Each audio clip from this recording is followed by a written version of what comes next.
Hello, everybody, and welcome to episode 5 of the Cinema Asylum podcast. All I can say is, give me 5! Give me 5! Dylan, give me 5! Matthew! All right. That was a fail. Oh, wait. Hold on. I gotta give you another one for Paul. Okay. And for Paul, too. Yes.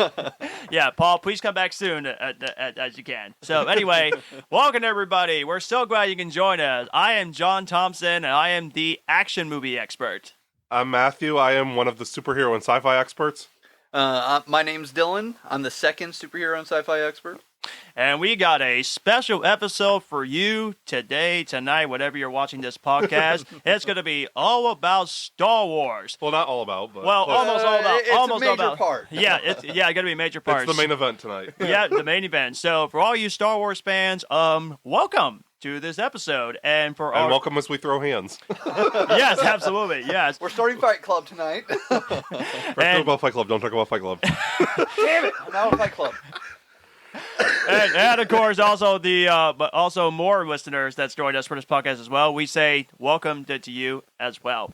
Boy, we had ourselves a busy week of watching movies this week. My goodness, Dylan, we got to see a big movie that we got to go see in the theaters, which we're going to review that up for tonight, and then we're going to talk about The Mandalorian Season 3, Episode 1. Cannot wait to talk about that. So good. But as usual, we got to talk about the movies that we actually got to watch this week. Yeah. I got to watch 5 movies in 3 days. Okay.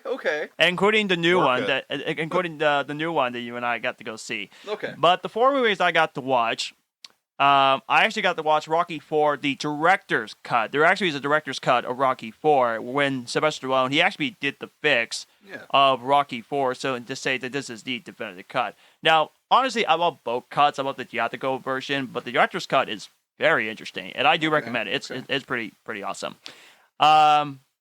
I finally got to watch Indiana Jones, Raiders of the Lost Ark. I finally got to watch that. It's Finally. about time. And yes, I was actually in the mood to finally watch an Indiana Jones movie, and man, it is so good. Did it raid your interest? I forgot the spray bottle. I need to keep that in my car. At least movie pun number 2 that Matthew just gave us on the one episode, so that was his second pun that he actually gave us. The Flash pun, now this one. No, we're way past number 2. This is like number 15 or Oh, it was? Oh, God, okay. I'm starting a bank for how many times I had to spray Matthew. That goes into the bank. I won't count the episodes before, but I'll count this one. The pun bank. But anyway, into the bank. To answer your question, despite the pun, the answer was yes. As usual, the Steven Spielberg direction is one of the greatest directions you could ever find for Steven Spielberg. For me, he's the directing god, at least for me. Like, he is the GOAT of all movie directors, but love the whole thing. The adventure scenes, fantastic. And the movie still looks amazing, even when it came out in 1981. Oh, yeah, Very absolutely. impressive that this movie came out. So, cannot wait to watch the rest of the sequels. Now, I actually already seen Kingdom of the Crystal Skull, which... Okay. That was actually the first Indiana Jones movie I I'm watched sorry. instead of the other ones, which that was kind of a mistake. I'm not gonna slander that movie because it does its job. Right. So I mean, as we all know, I stick up for that kind of movie. But that was one hell of a way to get into Indiana Jones. I actually enjoy the movie. I don't think it's really that bad. I'm not saying it's bad. It's just like compared to the others, it's not up to par. Well, I'll say that. I'll see what I think, it's when good. when I see Temple of Doom. And I heard The Last Crusade is like a lot of people's favorites. Yes. Indiana Jones movie. Yeah. So definitely looking forward to that one. I mean, when you get Harrison Ford and Sean Connery to be in the movie. Yeah, I've only seen them 2 or 3 times each, but I really like The Last Crusade. yeah, no. I don't remember it that well, but I remember really liking it. But yeah, a lot I of need people to rewatch would it, so. say that it's that is their favorite. So yes, if I got a chance to watch Raiders of the Lost Ark. So once again, Steven Spielberg, you knocked it out of the park. Yeah, absolutely. And then Scream 4 and Scream 5. Okay. He hasn't guessed a single killer. What? Okay. So Grade 5? So for those of you guys who has actually is the first time joining us for this podcast, I've been pretty much saying to myself that I hate horror. I hate this genre. But then after watching the Alien movies, which I did enjoy almost all of them, the fourth one can go burn in the trash, and so that way we can just forget Resurrection even existed. but the Scream movies, goodness gracious alive, every single time the plot twist gets me, it seems like that I feel more dumb and I feel more stupid. Okay. Because I gotta tell you, I felt like I thought I knew who the killer was, but then it didn't give me once, it didn't give me twice, it didn't give me 3 times, it didn't give me 4 times, it got me 5 times! Well, 5! soon to be 6. Yeah, because you're not going to Possibly get soon to 6 be 6! And I'm going to look like an idiot once again! As of a week from now, it'll be 6. But here's the thing. But yeah, your thought about Scream 5. Okay, I'll tell you this. I know you said that's actually a predictable plot twist. Honestly, it was not that predictable as I actually thought, because I was just thinking to myself, okay, there's no way that Ghostface would actually hold a gun. But then I found out that, yep, turned out to be the Ghostface as the one that was holding a gun, and I still went, what? So, yes, for the 5th movie in a row, it got me. Okay, but looking back on it, did it seem obvious? At least for Jack Quaid's. Richie. Yeah. Not really. Really? Yeah, not I thought really. it was super obvious. Well, I mean, like, I'm glad that we can talk about this without me spoiling anything. Because I mean, like I said, for me, Scream 5 was the most obvious one. Right. Obviously, leading up to the big reveal, And like, you easily have the your darkest. suspects. Easily the darkest. Oh yeah, of the yeah, Scream yeah. movies. No, for sure. Leading up to the reveal for every single one, you're like, okay, I have this list of suspects. Yeah. I'm fine with it being these people. And you know, sometimes you do get it right. I got Amber right. Yeah, I had Richie right. He was on my list. He was on my short list for them. Like, I mean, he was in like the top 4 people in my mind. Which, I mean, 4 is a lot of people for the amount of characters in a movie. Especially people that make it out living. I had a funny thought when I first watched Scream 5. My friends I watched it with too had the same thought. This part's going to be off air, guys. Really? Well, that's what we thought it looked like. Well, I mean, it made sense. She was on my short list too. Doesn't she kind of look like? Yeah. I can see it. The person will have no idea who actually we're talking about, but we won't even get to that. But Yeah, we're not bringing it up, but we mentioned it off air. but what I found so interesting about this whole Scream movies, I every single time when you watch these movies, they always do these references to horror movies, and I feel like it just keeps getting more funnier. And I was just thinking, see, this is why some horror movie cliches are so stupid. So He was cracking up though with the Ryan Johnson thing. Oh yeah, really? which we will talk about that when we talk about our Star Wars thing. Yeah. But overall, and also with the new movie that you and I got to go see, for me, really great week of movies that I actually got a chance to watch, because I just love movies so much. I mean, we all love our movies. Well, you Heck, watched a bunch of you really and good I ones. are big Disney fans. Yeah. You and I love Disney, and again, Matthew over there is one of those people that has not watched enough Disney movies. Matthew's seen about 10% of the catalog. And that's just of the well-known ones. But anyway, what movies did you got to watch? I haven't watched anything new this week, but I've rediscovered old favorites. You probably haven't watched anything new except for Creed, so. No. Technically, I watched 3 new movies. Okay. Yeah. But I've reaffirmed my love for Hunger Games. I love that series so much. I Really? rewatched them. Okay. I rewatched The Departed. Such a good movie. I haven't seen The Departed still. What? You have never seen it? I have not seen The Departed. That's on your list. That is on your list to watch. Let me make a note. Martin Scorsese directed this movie.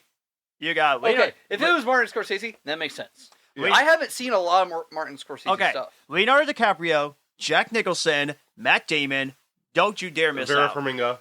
When did this come out? 2006. Oh, okay. And it finally I've at least seen stuff and about Martin Scorsese finally got his Best Picture win after a long time where he should have got it for most of his other films he directed. But the 2 I'm going to get into that I rewatched, because the one I have an extremely hot and controversial take about, Okay. the Need for Speed movie. I personally enjoy it more than the Fast and Furious movies. Really? Yes. Okay. Plot-wise, I enjoy it more. Okay. And I like the whole cross-country trip vibe of it.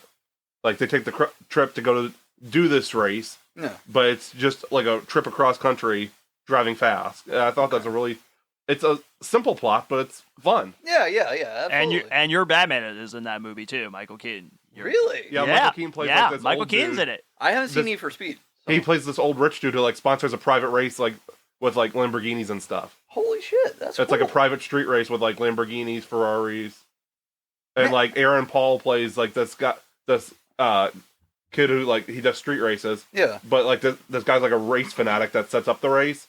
Okay. And he says if Aaron Paul could ever get a car worthy of his talents, he could be doing this race with all these rich people. Okay. And he ends up getting Shelby.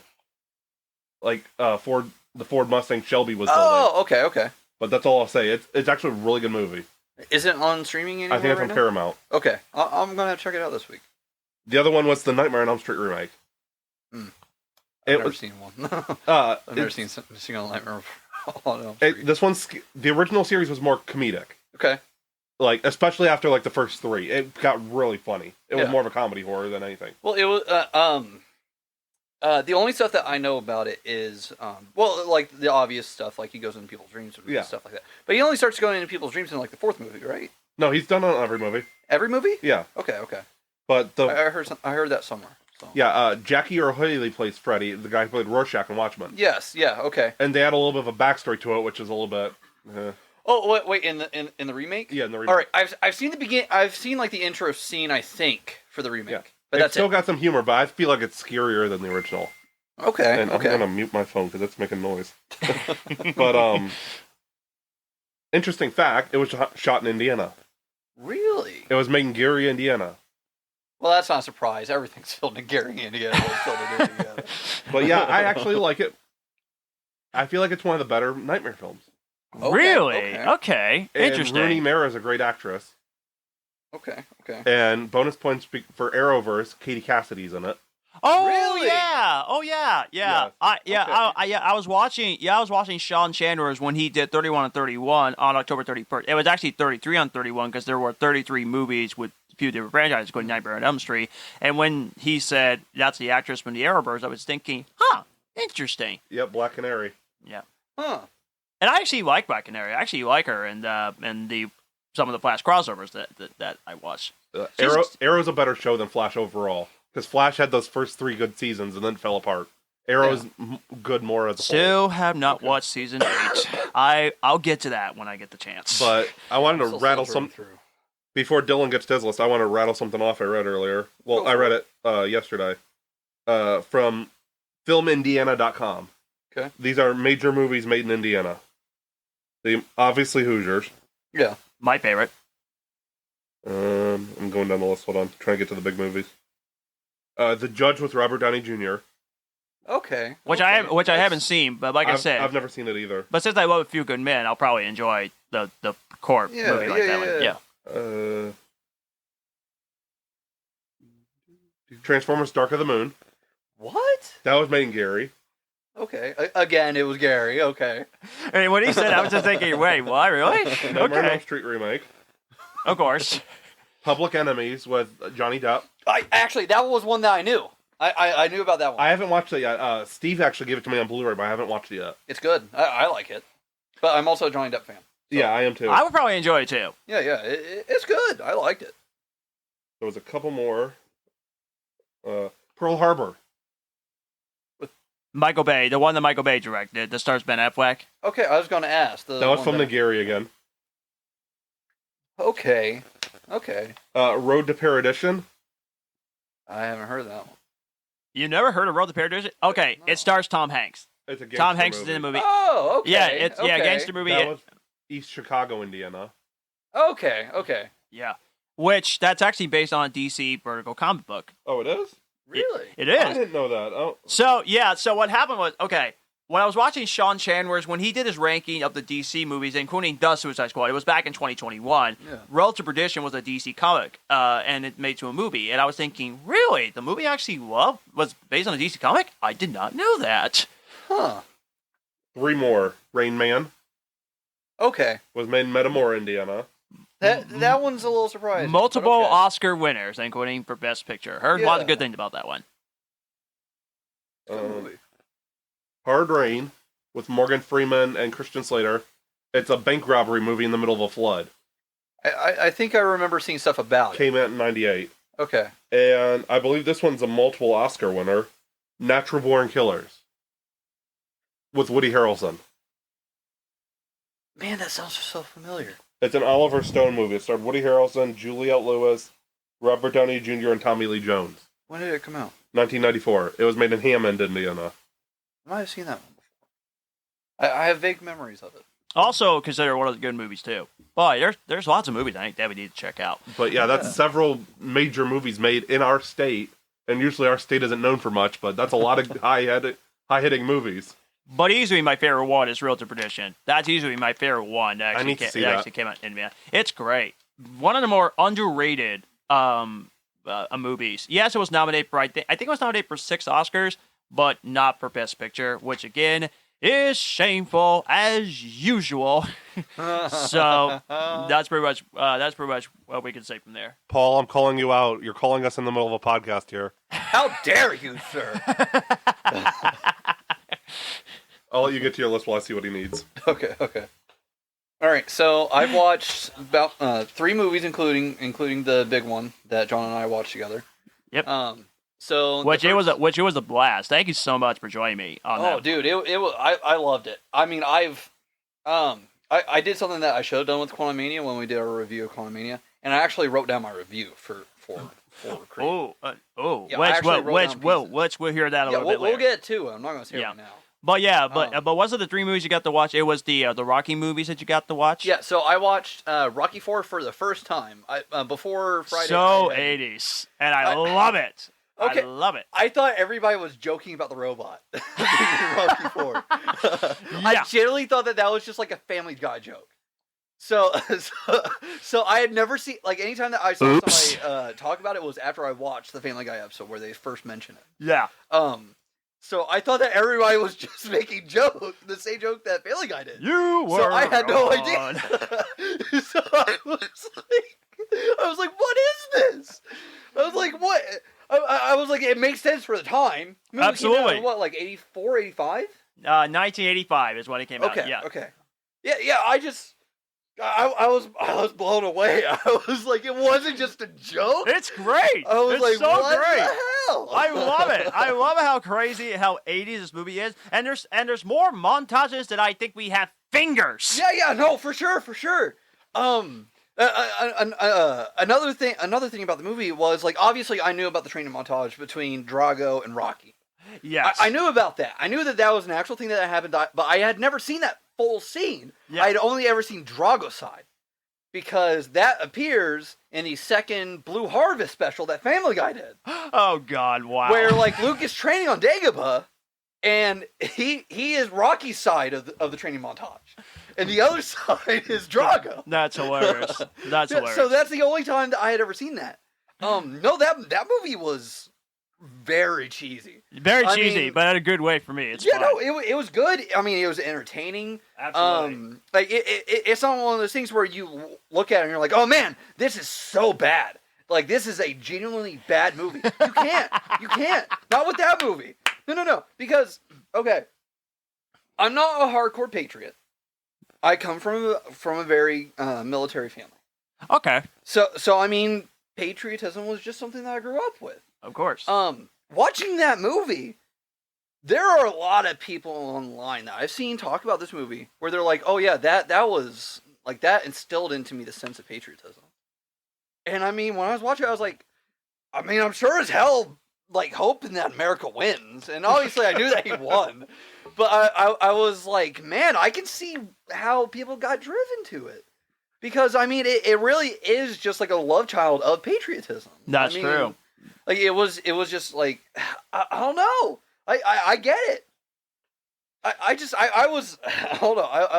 was watching it, and I mentioned this to you when we were sat down for Creed. Uh-huh. Where I was like, oh yeah, I didn't know that Sylvester Stallone wrote and directed Rocky IV. Like, I knew that he was deep in production and Yeah, stuff, very talented director and directed, actor. really. He can do both. So as I was watching the movie, I was like, yeah, no, Sylvester Stallone did this.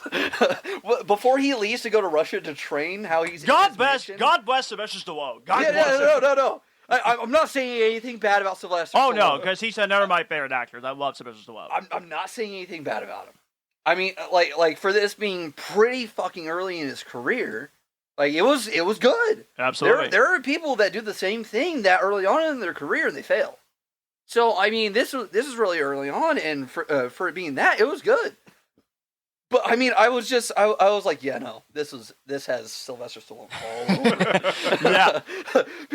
During like the exchange between Rocky and Adrian before Rocky heads out. Oh, Adrian! Yeah, I know. I was like, oh man, the writing for this is. To me, that's the worst scene in the movie. That movie, that scene, like that. The part where she said, "You can't win." Yeah. I was like, okay, there are some scenes. I in can't this believe I movie. just did an Adrian impression. I was like, okay, I was like, there are some parts that are mid, just at least of that time standards compared to other movies that came out during that time period. There were parts in that movie that were mid. I mean, it's just something that you look back and you realize. Could have been better. It could have been better. But I mean, for what it was really good. So that was like the only scene where I was like, okay, it's like this isn't a good scene. Well, I'll tell you this. That scene is still in the director's cut, but the critics that watched the director's cut said that it's actually the better cut than the theatrical version. So I think you would enjoy the director's cut. It's 3 minutes longer than the theatrical version. So the minutes? Yeah, theatrical no. 91 minutes for the original theatrical. 3 more minutes in the 94-minute version of the director's cut, which I think you would love. It's actually a really great director's cut. Really I honestly don't really see the point of like 2 or 3 extra minutes extended cuts. I don't know. I feel like for that you gotta. Well, I'll tell you this: the beginning. Alien 3 is different. That's like 30 minutes longer and a lot of reshots. Well, here's the thing: the beginning of Rocky IV, it's very different in the director's cut in the beginning, and the end is also very different. So, so there's some reshot scenes too. And there are also deleted scenes in Rocky IV that's actually in the director's cut too. The one piece of trivia that I know about Rocky IV is that it was edited for Russia's viewing.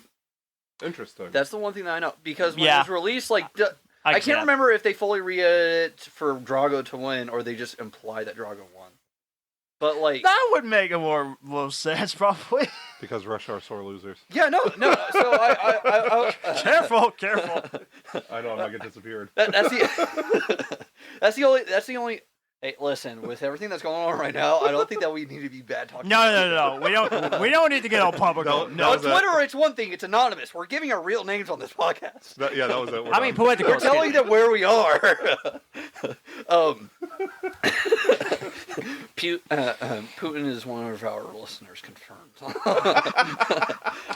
But anyway, you got the Watch Rocky IV, and let me guess, you also told me, I believe you say you also watched Creed and Creed 2. So I rewatched Creed 1 and Creed 2. It wasn't the first time I had seen those. I love them. They're great. I had seen Creed a couple times, but I had only seen Creed 2 once. So, and that was like when it came out, so it was almost a new experience. Oh, yeah. I had forgotten a lot of it. Which I have comments about that, but we'll bring that up during our review. Absolutely. But I rewatched those, and then my second new, or technically third new movie, because Creed 3 was the third new one. Technically, the last new movie that I watched was actually today, right before I came to the podcast. Okay. I would have been here like 5 minutes earlier, but it was like the last 5 minutes when I got you got to finish that movie off. Yeah. That's right. It was the new Netflix movie We Have a Ghost with David Harbour. Yes, I heard about this one. Yeah. I heard the name, but I haven't heard anything about it. I liked it. I thought it was good. I want to see that Christian Bale one. The Pale Blue Eye or whatever. Yes, I want to too, but only because I really like Edgar Allan Poe. Yeah, it looks good. Yeah, it's We Have a Ghost is really good, and stuff that I read about the movie, especially from David Harbour. David Harbour plays a ghost in it that doesn't talk. Okay. So he's all like emotive and everything. The only time that you ever hear him say something is like a nickname that he had for his daughter in life. Okay. And that's not a spoiler. Right. Like, it's just like, that's the one thing that he says. The rest of it is just him booing and wailing like a ghost. Did I ever tell you my David Harbour story? No. So my friend and Oh me. no, it's the dog sitter, right? Yeah. Yeah. Oh yeah. You did. Yeah. Yeah, it's so cool. So David Harbour can play Santa Claus, and now he can also play a guy who doesn't talk as a ghost. Well, And also the MCU. And the MCU. That's He right. was Red Guardian. Well, it was really good. It was. The movie Willy's Wonderland with Nicolas Cage. Oh, that's such a good one. Yeah. David Harbour and Nicolas Cage both had the same reason for playing mute characters. It's because they wanted the challenge. Okay. They wanted something different, where they had to do something different to act out the role. And so That's pretty true. That's why David Harbour didn't speak a single That lick was in this probably movie. Nicolas Cage's greatest role. Listen, one day we have to do a review of that movie Yes. because I have a lot of thoughts about that movie. We should do a double feature one day so John could watch them both. Which one? Willy's Wonderland and the Banana Splits movie. I haven't seen the Banana Oh Splits movie. no! I heard bad things about no, the Banana no. Splits movie. I haven't seen it yet, but I heard it's hilarious. Howard. No. My mom was a big fan of the Banana Split show growing up. So when she found out about that movie, she was like, "Oh, okay." She watched it, and the next time that I came over to her house, she was like, "Hey, just in case you were wondering, there's this movie called Banana Splits, the Banana Splits movie or something like that, whatever it is." We literally just said this title like 6 times. I already forgot it. She was like, "Yeah, no, don't watch that." She was like, "Don't waste your time." She was like, I'm not a fan of it. She was like, they just made my favorite show as a kid growing up into a horror movie. And I wanna watch was it. like, oh, okay. Okay, Matthew. Matt, I'll tell you this, Matthew. I will watch the film. I'll watch the film with me. However, we need to make a deal. If I watch the Banana Splits movie, I know you said you don't like the remake of The Lion King, but you're going to have to watch the remake of The Lion King with me. Okay. Because I love that remake, and I personally love it more than the animated version. Controversial, I know, but because I grew up watching the animated film so much, I love it that they brought it back in the remake. So I'm just gonna leave it at that. So I'll watch it with you. Okay. It's probably gonna be the most painful minutes I'll ever spend with the Banana Splits movie, but yeah, I digress. All right. Do you know what the best use of the Banana Split song is? What? It's a punk rock version, and it involves a bunch of people getting killed. Oh, okay. Yeah. You're going to send that to me. Chloe Grace Moretz, the hit girl scene. Oh! Okay, you sees. Yeah, okay. Okay. If it was in Kick-Ass, it was great. Eeny, meeny, miny, mo. La, la, la. Which I haven't seen those movies either. I haven't seen both these movies, but I know that a lot of people enjoy them and that they're hilarious. They're great. You gotta at least watch the first one. I like the second one too, Yeah, it's good. but you gotta at least watch the first one. I just, Okay. got the first one on Blu-ray. We got in a stack of Blu-rays at work the other day. I got Scarface, Pulp Fiction, Holy shit. 28 Days Later, 28 Weeks Later, Contraband, Safe House, that one. There was one more really big one, 7. Oh, okay. But half of them were still in the wrappers even. Which that's the best part about Goodwill is you get to buy them. If it's actually in a wrapper, you go out there and buy it. Yeah. Don't you dare leave it on the shelf. Yeah, Scarface 7 and Pulp Fiction were all still in the wrappers. Holy shit. And I'll tell you this: there actually is one movie that I actually have that was actually wrapped in wrapper and with a VHS tape. It's actually The Green Mile onto VHS tapes because, of course, just like Titanic, the movie's very long. Yeah. But I love The Green Mile for what it was. But it also has the behind the scenes after the movie. I was thinking, okay, I'm not skipping this one. I'm buying it. Yeah. So, yeah, it's done some really good movies. Real quick before we get to the news, I'm wearing my Baby Yoda shirt. I'm calling him Baby Yoda. I know his name is Grogu, but to me, Baby Yoda is a much cuter name. Our mascot's behind you, too. Oh, yeah, that's right. Yeah. I mean, that's such an adorable character. I just love that Yoda. He's just so cute. For the record, our mascot is Grogu. Yeah, And it's probably a life-size one, actually. No. He's a little bit taller. Life size is from about the top of the shelf that he's currently standing on up to the very top of the black shelf. Okay. That's about So he's about tall he half is. size. Yeah. I'd say so based off the stuff that I've seen. But I can't wait to talk about episode 1 of season 3. I'm looking forward to talking about it. I'm waiting for the rankings so we could throw hands.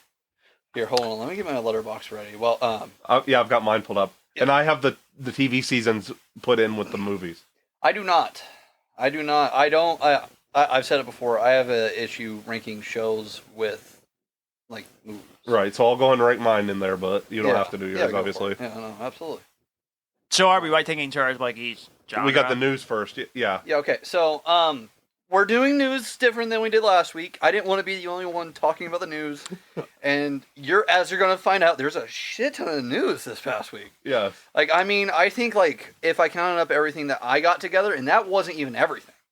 If I get together everything that I pull together, it comes out to nearly 30 pieces. Oh wow. Or a little, at least a little over 20. I'd say maybe 25 is more accurate. Maybe some of them we should go through quickly then. Yeah, yeah. Yeah, we never do that. Yeah. So basically, we all split up the categories. Okay. Where John's going to say the miscellaneous category, which has every genre that isn't sci-fi or superhero, basically. Cool. Because there wasn't enough for them all to get their own categories. Oh, of course. So John's going to say miscellaneous. Then Matthew is going to end up saying superhero, and then I'm going to finish off with sci-fi, and then afterwards. Wait, Matthew, do you want to do the casting announcement with your news or after all the news, all the other news? I'll do it with it. Okay. So then we'll do that, and then we'll skip to the next thing. I just felt like this would help streamline it because I go on too long. Okay. Plus, I don't want everybody to just be listening to me for upwards of 20 minutes. I feel like that would get pretty boring pretty fast. You don't bore me. I mean, I've been hanging out with you more than once. You never bored me. Well, I know. I just. Oh man, he's might going get on and on about news I don't care about. Like I don't want to be the guy that's constantly doing that. So. To give you a spoiler, I do talk too much. Yeah, I do too. When it's about something that I really care about, I talk way too often about it. Right. All right, but anyway, let's get to the big news and see what we have in stores for people that should be happy or that people will start groaning. Yeah. Yeah, it's time. Star Wars fans will groan whenever Matthew gets to our Star Wars stuff, but we'll get to that. Go ahead. Do you have your phone with you? Yeah, I do. Yeah. Check Messenger. Yeah, I sent it over Messenger that way we didn't have to pass. That's a good idea. Yeah, Thank you. Yes. No, you're good. The miscellaneous stuff is first, John. So. Okay, so. Oh, it's all right here. Okay, nice. Oh, and pretty much all it's and some of it. Oh, it's actually. I tried to streamline it the best. Already, some of them are just for me. I was thinking, okay, this is good. Including one in particular. All right, so let's get to the news, shall we? Starting with news episode 1, Michael B. Jordan received a star in the Hollywood Walk of Fame on March 1st. Huge congratulations to Michael absolutely, B. Jordan. He deserved it. Absolutely. Yeah. And Michael B. Jordan also says that they are currently developing the story for I Am Legend 2, and he says, and I quote, "I know there's a long road until we get on set and start filming." I love the first one. Yeah, I will be honest. I mean, the one thing about I do love the first I Am Legend, although the ending... The scene with the dog dying is my problem. There have been talks recently. I can't remember if there was anything official about them going with the alternative ending for this movie.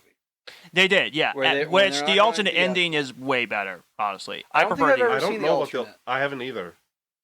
Well, I don't know if I should spoil it. I would probably watch the movie again and then watch the endings, then compare the two. But honestly, the alternate ending is actually better. But okay, I'll have to check it out. I'm gonna look that up right now. Yeah. So that's the second news. News number 3, which is totally for me, which I'm very happy to say that I'm get to talk about the third part. Which thank you, Dylan and Matthew, for setting up the news. Yeah. Thank you for that. You're good. The Super Mario Bros. Movie. Can't wait. Now it's been moved up by 2 days to April 5th. So Illumination and Nintendo are pretty confident that this movie is going to be absolutely amazing, that they actually decided to move it up 2 days from April 7th to April 5th, which sadly I won't be able to watch that, but I'll tell you why when the weeks gets close. I'll explain why I won't be able to watch it on opening weekend, but you'll understand why. Yeah. I guess I'll do the fourth one. The first trailer for Ted Lasso season 3 released. Bruce and Morgan actually, my brother and sister, they actually had seen Ted Lasso, and they absolutely loved it. They think it's I've never absolutely seen it. hilarious. It's great. It's on Apple, right? Yes, it's on Apple. Okay. As everybody knows, I'm not a huge sports person. I've never been a huge sports person. I don't even know what it's about, so. Yeah, so for anybody that doesn't know about Ted Lasso, it stars Jason Sudeikis. Yeah, I know Which, that. I mean, he's one of the bigger names in the show. Everybody better recognize Roy Kent after Thor 4, because he played Hercules. Okay, yeah. Yeah. So Ted Lasso is basically about this American football coach who gets hired to go over to the UK to I'm just going to say soccer. I know it's wrong. Yeah. I know. So please save me the comments. It's soccer. I It's know. football. It's soccer. It's football. Yeah, it's just this podcast was made here in America. Exactly. And I This is feel the like American most way of of the thinking. people, I feel like most of our audience is from here in America. Yes. So I'm going to simplify it for everybody that doesn't know. It's also a lot easier for me to switch it to that because I'm American. So basically, Jason Sudeikis' character, Ted Lasso, gets hired to go over to the UK to coach this soccer club. This private soccer club that's really bad. Like, I mean, they haven't like won anything. Okay. So he gets hired to go do that, and he's like super upbeat and optimistic and everything. And like the first time that one of the first times that you see him in the show, if not the first time, it's him doing this like victory dance in the locker room. And I saw goofy that as in the hell. trailer, and I was thinking, that looks really hilarious. And the only issue is it's on Apple TV Plus. That's the only issue. I know. There's too many streaming services. Oh, yeah. I know. Thankfully, I can bum it. Yeah. But it's good. It's good. I really like it. It's really funny. It's got a lot of heart. I never thought that I would say that I was watching a sports TV show, first of all, in the year 2023. I never thought that I would say that. I especially never thought that I would say that that I really loved a wholesome sports related show in 2023. Exactly. It has a lot of heart. It's written really well. It deserves every single award that it has gotten and will get in the future. Like, I mean, it is honestly some top tier TV. I'm gonna have to watch it. If you have mental health problems, watch it. Okay. Yep. Because it addresses a lot of issues and it depicts it in honestly a very beautiful way, in my opinion. Okay. And it helps get you through some stuff because of the way that's written. That's part of the reason I love Power Rangers so much. With Billy. Yeah, it's fantastic. Which I need to get started on the Power Rangers thing. I mean the movies, the 2017. Right, movie. the movies and also the TV show. You haven't seen the movie? Not the 2017 version, not even the 1995 version. Billy is autistic in it. Oh, is he really? Yes. And it's handled very, very beautifully. It is. And it's the same way in Ted Lasso. Okay. I'm not sure if they handle the topic of autism in the show, but it's definitely the same kind of vein. I'm glad to go watch then because I know how much you loved the Power Rangers movie. So I probably need to definitely get that. I can't wait for that episode. We're also doing an episode, movies that critics and a lot of audiences didn't love, but we love. Okay. So as a divisive movies, because I got plenty of those. There's plenty of divisive movies that I pretty much love between audience and critics. So that's a good one. I mentioned two of them earlier: Need for Speed and Nightmare on Elm Street remake.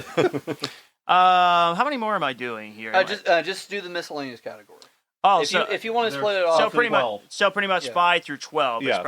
If you don't want to do all of those, I could take over ones that you don't want to do. And okay, I can let you know when I can actually let someone else do the talking there because I'm actually interested in number 9, which I'm kind of sad I'm reading number 9, but I'll get to that in just a moment. So anyway, Ted Lasso season 3, people are going to be pretty excited. Next one, Warner Bros. Discovery hopes to turn Lord of the Rings into a franchise like Star Wars.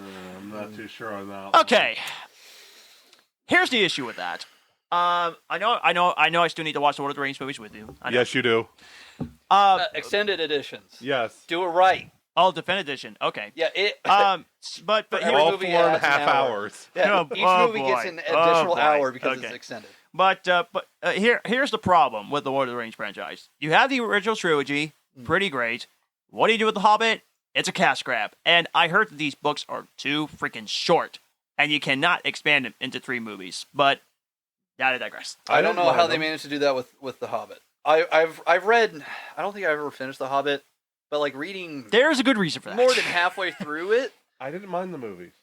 I like The Hobbit. Yeah. Yeah, I like that. I've never read the actual Lord of the Rings books. The Hobbit is the only one that I've at least started.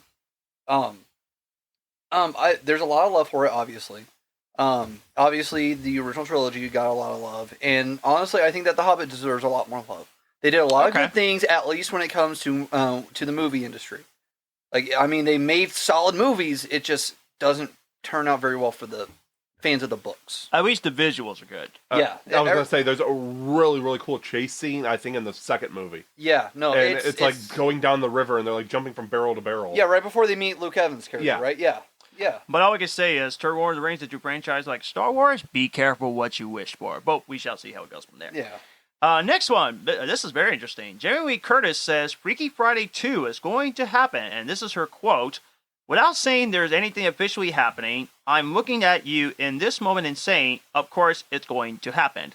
Now, I definitely heard of Freaky Friday. Now, I never seen it, but I seen bits of it on TV, but not the whole film. But I know a lot of people actually enjoyed the remake of Freaky Friday, the one that started Jamie Lee Curtis and Lindsay Lohan, before Lindsay Lohan got into difficulties. Yes. I don't know. I watched that movie a lot as a kid growing up.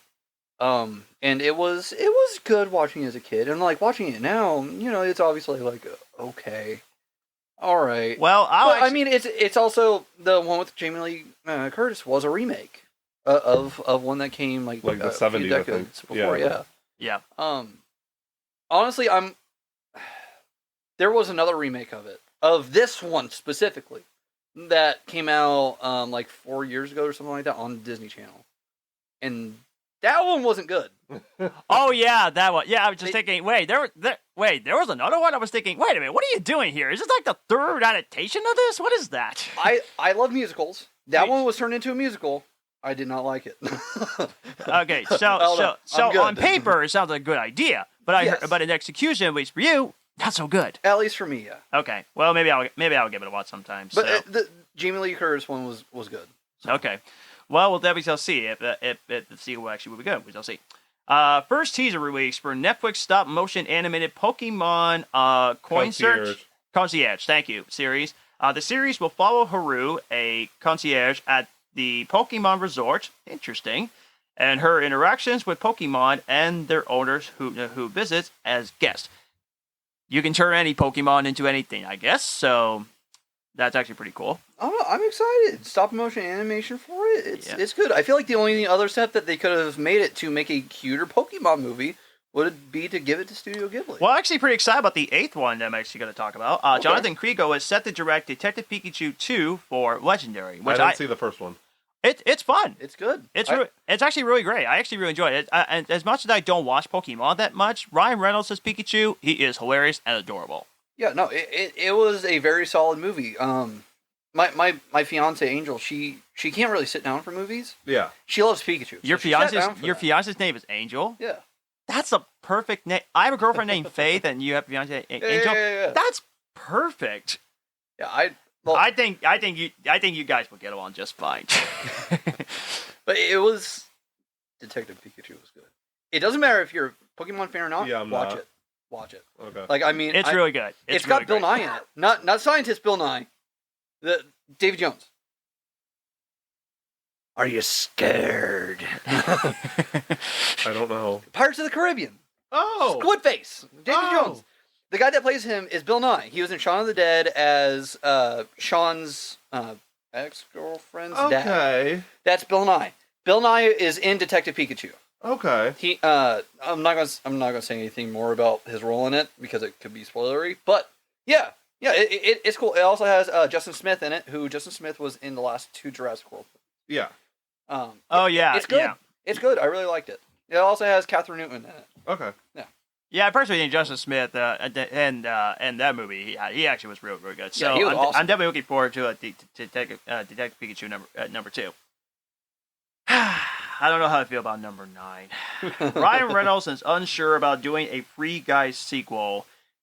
This kind of makes me sad. But here's the quote that he actually says. Just clarification. When I say this one word, I'm not gonna curse. So I'm just gonna leave it. It's at okay. that. I'll say it. Give it to me. But anyway, here's what he says, and I quote here: "I would love it, but also like does everything." Fucking. Thank you. Have to be. It's my favorite word in the entire English dictionary. I use that word for everything. When I'm happy, when I'm angry, when I'm sad, everything. I use that word for everything. So I will jump at the opportunity to use that word. Are you good? I'm just gonna try to say. I'm just Was gonna it try. because I was really passionate about it? I'm just gonna say the quote. I'm just gonna say the quote without the curse. Anyway, all right. I would love it, but also like, does everything have to be a sequel? I don't know. Well, honestly, I would argue that it's. I'm so sorry. It's okay. It's okay. You guys check me out with this one. Okay. As I talked about this before, when we did our rankings of movies of 2021, Free Guy was one of the biggest surprises of that year, and I freaking loved Free Guy. Yeah. And honestly, I actually gave this 6 stars out of 5. That's how much I loved Free Guy. And I said, yes, I want to see a sequel. The fact that he's saying that he doesn't know there's going to be a sequel, I'm kind of sad, because I want to see a sequel to Free Guy. Really want to see a sequel. I feel like it's going to be because Deadpool is about to have a lot more roles. Yeah. Oh, yeah. Now that he's in Which the Dale and I, MCU. we talked about it when we went to see the Creed movie, that we were so excited for Deadpool 3. Yeah. Now that he's in the MCU, I feel like he's going to have a lot more. There's going to be a lot more Stuff Deadpool. on his plate. Yeah. Yeah, honestly, I just don't know how there could be a sequel to Free Guy. I mean, That's they're true. just like letting them live their own lives in that city. Yeah, there's not much to do with it. And I mean, obviously, it could evolve into something bigger where there is an issue in there with the other people, Right. along with Free Guy. I love the certain MCU cameo. That was hilarious. That was so good. Holy shit! Yeah, that was pretty awesome. All right, Matthew, you can tell us the rest of the entertainment news. Actually, you can tell some, and then we'll go Dylan. So, Yeah, Dylan still got the sci-fi news. Yeah. So, all right. So, what else we got here on news here? I'll go and bump the rest of this off real quick. I'm going to do number 12, though. Okay, go for it. Yeah, I've never even seen the original, so. No, you go ahead. You do 10 and 12. Yeah. Or 10 and 11. Yeah. I'm doing 12. Yeah, I've never seen the original of number 12. And I actually, love it. number 10 is for you because you've been in love with this series. Bella Ramsey says they wrote their own script while in production of The Last of Us. They are currently taking the script with the idea to direct themselves. The script is a take on mental health based on their time with an eating disorder. Ooh, interesting. And this one's for Paul since he's not here. A horror movie adaptation of Dead by Daylight is in the works at Blumhouse and James Wan's Atomic Monster. I'm excited for that. I've watched a lot of the gameplay videos on YouTube, and I think it'd be good, especially since it's from Blumhouse. The same director who did Aquaman, Yeah, which was awesome. 90% of his stuff is horror movies. Yeah, That's Yeah, true. I think the he's only great. thing he did that wasn't horror was Aquaman and Furious 7. I just found out that he did Fury 7. I was Yeah. blown away when I found that out. I was like, no way! And those were pretty much his only movies above $30 million, too. Because all his movies are like $10 million, $15 million. Golly gee, wonder why.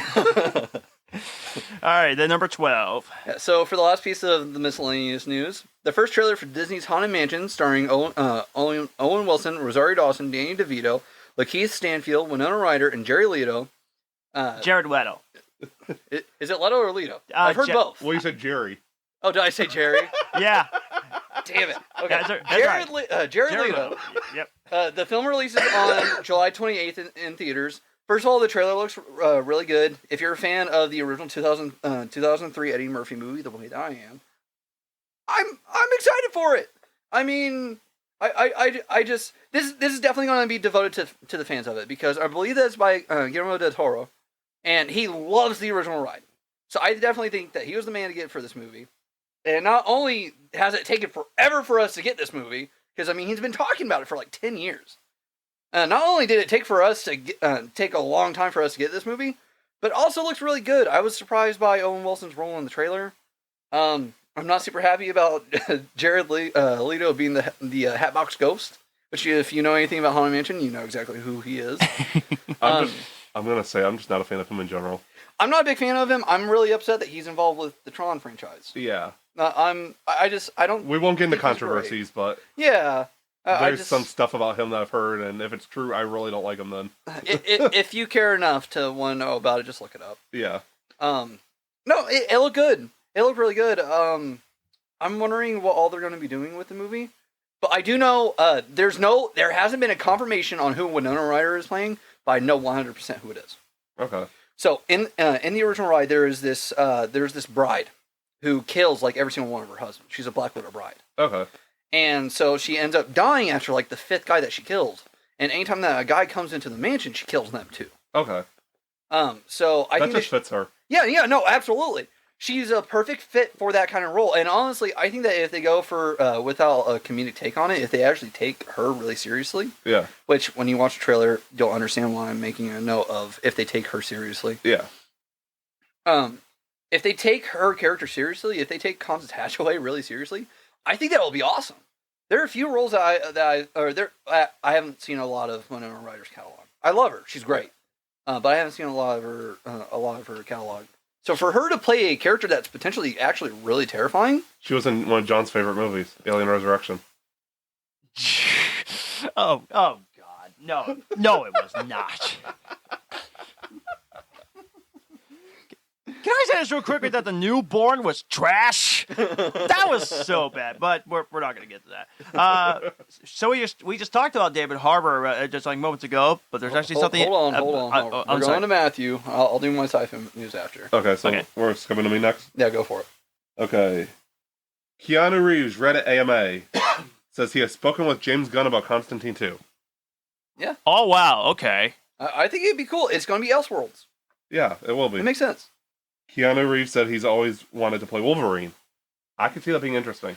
Well, if you know about his extracurricular stuff outside of the movies, he actually has his own comic where he's basically Wolverine. Okay, I did not know about that. Yeah, it's called Berserker. There's no E's in there at all, and it's like, pretty sure it's just BRZKR. Yeah, I've heard that name before, yeah. And he's actually going to end up making a movie based on his own comic where he's going to play the titular character. Okay. So he's going to be playing Wolverine. Yeah. So I mean that's all. He's been saying this for a while, but the AMA was new. Yeah. That's the reason why I couldn't find a story. I had to scroll down. Sorry about that. No, you're good. You're good. You're good. I have my stuff a little. But yeah, I need to watch the original Constantine. If I actually am excited to see Constantine too. So You got to see the TV show too, though. The TV show's way better. Right. TV show is amazing. One of the best things ever. Yeah. Oh, that yeah, and also said he wants to be Wolverine. I can see that. I can kind of see him playing Wolverine. Well, another character that he actually has been outspoken about playing is Ghost Rider. Yes. I personally, I would prefer to see. Yeah, I'd love to see him as Ghost Rider. Because I see Ghost Rider, at least Johnny Blaze being short term. Yeah. And then they switch it to somebody else. Yeah. So Keanu Reeves is immortal. We know that. So he's going to go on for a while. But I I can't wait to start the John Wick movies next time. I can't wait to watch them. Because as an action movie sucker, this looks like a movie that I would be so in love with. Seriously, It looks good. We're starting those next week. They're fucking awesome. Yeah, we're doing we're doing that sci-fi movie thing next week that I'm having here, and then we're doing John Wick on Sunday. If I had time, I would come watch John Wick with you guys because I fucking love those movies. If you're not busy Saturday, we're doing our sci-fi movie marathon all day. I'm probably going to be packing on Saturday. Okay. Yeah. Okay. But, All right, what's next? The Flash has wrapped filming on March 3rd after 9 freaking years. Woo! Honestly, I went for being so nervous, but being so excited because after watching the trailer, oh man, there's so many questions that I would like to know what's going to be in this movie. But I cannot freaking wait to see this movie. I hope I'm pronouncing this right. Karan Soni, That's pretty good. Dopinder in the Deadpool movies, has been cast as Spider-Man India in Across the Spider-Verse. Oh, nice. Yeah. Cool. I'm eager to see it. I'm wondering how much involvement that he's going to have with it. I don't think it's going to be as big of a role as 2099. Yeah. I feel like it's going to be a mid-role. I don't know. If we don't have like 90% bombastic Bagman, trash movie. I feel like Spider-Punk's going to have a bigger role than Spider-Man India. That's okay. I've been thinking the same thing. Doug Bradley has been cast as Joe Chill in the CW's Gotham Knights. I just say, is I'm not looking forward to that it. show still happening? Yes. Unfortunately, Yes. I don't see it getting more than one season. Because I thought it was canceled. know. I thought it was I don't canceled. know. I thought they were gonna not do it. That was a rumor. This is what I'm interested in. Okay. An animated Batman Beyond movie was in the works at DC. It is unknown if the film, written by Dan Casey, is still going to happen, as it was put into development by Walter Hamada. However, I heard it is likely still in development, and they're hoping to make it the Spider-Verse series of DC. Okay. It'll be a theatrical release, not a direct-to-DVD. Okay. Good. Okay. That would be Really? Yeah, PG-13 animated, like, Spider-Verse type thing. good. Okay. Wait a minute. Are you sure it's gonna be theatrical? Yes. Well, they're looking at theatrical. I'm I'd be so on board because Batman Beyond they said is they one of the want- most underrated DC animated They shows said of they wanted all to make time. a DC Spider-Verse. So that would Okay. mean theatrical. yeah. That would be amazing if they can do that because I loved Batman Beyond. That's such an underrated I show. rewatch it like every year. It's so good. Absolutely. It's awesome. But that makes me think of what James Gunn has said, where he wants to hire the people that would play them live action to play them in the animated. Yes. So that makes me wonder: is this going to tie into that, or is it also going to be an Elseworlds thing where they're not really going? I'm guessing it's going to be an Elseworlds thing. That would make a lot more sense. It would make a lot more sense. And they can use the I wish multiverse that to it bring were. it in if they want to. Yeah, and I mean we're eventually going to get there. I just for all future DC news, I'm going to wait for confirmation from James Gunn. He's super active on social media. Yes, he is. So when there's something out there saying that like this is or is not going to happen, he's going to have something to say. I'm gonna make a I'm waiting prediction. on- I'm gonna make a prediction, and I hope my prediction will be right. By 2025, there will be a live action Batman Beyond movie. That will be my I don't think prediction. That's so. bold. I don't think so. If you said 2027 or 2028, that would be more interesting. That was gonna be my next date, but I really do think that we're gonna get a live action Batman Beyond movie. It's just that's really James fast. Gunn said he was going to announce more stuff at Comic-Con over the summer. Oh, yes, I didn't see that announcement. He said there's more stuff this summer, so I'm assuming Comic-Con. I can't wait. I can't wait. Now number 6 is the one I'm also excited. I'm flipping these around. Okay. Jack Casey has been cast as Hellboy in Hellboy the Crooked Man reboot. Yeah, I'm not familiar with Jack Casey. I have no clue. Clancy Brown, Yes. who's known for he played Wade Eiling on the Flash TV show. Mm. He was in the Punisher and Daredevil Netflix TV shows as Punisher's captain. Yeah, former captain. And also Lex Luthor in Justice League and Superman the Animated Series. And Mr. Krabs. I've never watched I'm serious. SpongeBob. Yeah, I've I'm never watched serious. SpongeBob. Anyways, Clancy Brown has been cast as Salvatore Maroni in the Batman universe. I can see it. I think he could pull it off, definitely. And I'm getting the death stare. That you have not seen SpongeBob. SpongeBob. Wait, well, yeah, you two can find it out after the podcast. And there's 2 more pieces of news that you didn't have. Well, actually, there's 3 because of the casting. Yes. I've seen a set video for Joker. Yeah, I saw that too. They are doing the 3 Jokers. I did not know about the 3 Jokers. I just saw. They had three different people in 3 different Joker costumes chasing each other in a set video. Really? Yes, I seen that right before we started the podcast. Okay. Is it gonna be like the classic Jokers? Like It's going to be the red suit, it's a gray suit, and it looks like a purple suit. Okay. Gray suit. Yeah, they got the Joaquin Phoenix is in the gray suit. Oh, okay. Because I seen another video earlier with a close up of him in the gray suit. Okay. That actually got me a little bit. I mean, that gets me really excited about the Joker movie. I think it was a purple suit, but there was definitely a gray and a red one. It was the other one was towards the front more. Well, the question is, are they doing a 3 Joker thing, or is that just part of Harley's fantasy? I'm guessing it's going to be part of the fantasy. Okay, because it could just be like there's 3 different guys wearing the same suit. One of them is Joaquin Phoenix, and then they just, edit Joaquin Phoenix's face on the other 2. Right. Would it be great if they actually showed like the classic suit from '89 Batman, and then 2008's The Dark Knight, and then Jared Leto's? well, not Jared Leto's. No. As much as I actually, I'd like to see his silver suit, his silver blazer outfit again. yeah, that would be good. But I would like to see some references to the classic Batman movies. That would be pretty cool if they could actually do that. When you brought up gray suit, that's what my immediate thought was. Yeah, was, it it kinda was looks a similar reference to that. Jared Leto. Well, no, I was gonna say, it could be like maybe not in a direct translation, but like an homage kind of. of Joker from Dark Knight Returns. Okay, yeah. From the comic series. That was more of a white suit, though. Yeah, I know, but I mean, it's still like... Yeah. I don't know. I don't know. I'll save the cast one for last. Okay. But for second last, someone posted something, John Doe movie reviews. It was in Spanish, so I'm reading the translation from Google Translator. Okay. David Ayer commented back. And what he said was, they were asking about, has he talked to James Gunn? Yes. David Ayer, this is the translation. I spoke to him a while ago. All with patience. He has the right to put together his new universe first before visiting the past. Cheer up, good things are coming. So it sounds like we might be getting the Ayer cut sometime. I don't believe that we're going to be getting an Ayer cut, but I definitely think that he's going to give him a shot at something else. I don't know, because it was in reference to a photo from the Ayer cut. Yes. Okay. That's... So I think it might happen eventually. Maybe it's an Elseworlds thing. I'd be fine with it being an Elseworlds thing. If it's just to release the cut, I'm not a fan of that. I mean, Snyder Cut was one of the greatest things that has ever happened to the comic book movie history. That's a plain and unavoidable fact. Whether you like it or not, that is a fact. It's one of the best, if not the best thing to happen to DC's movie industry, at least of past years. Yeah, which we'll rank the DCU with Shazam in that couple weeks.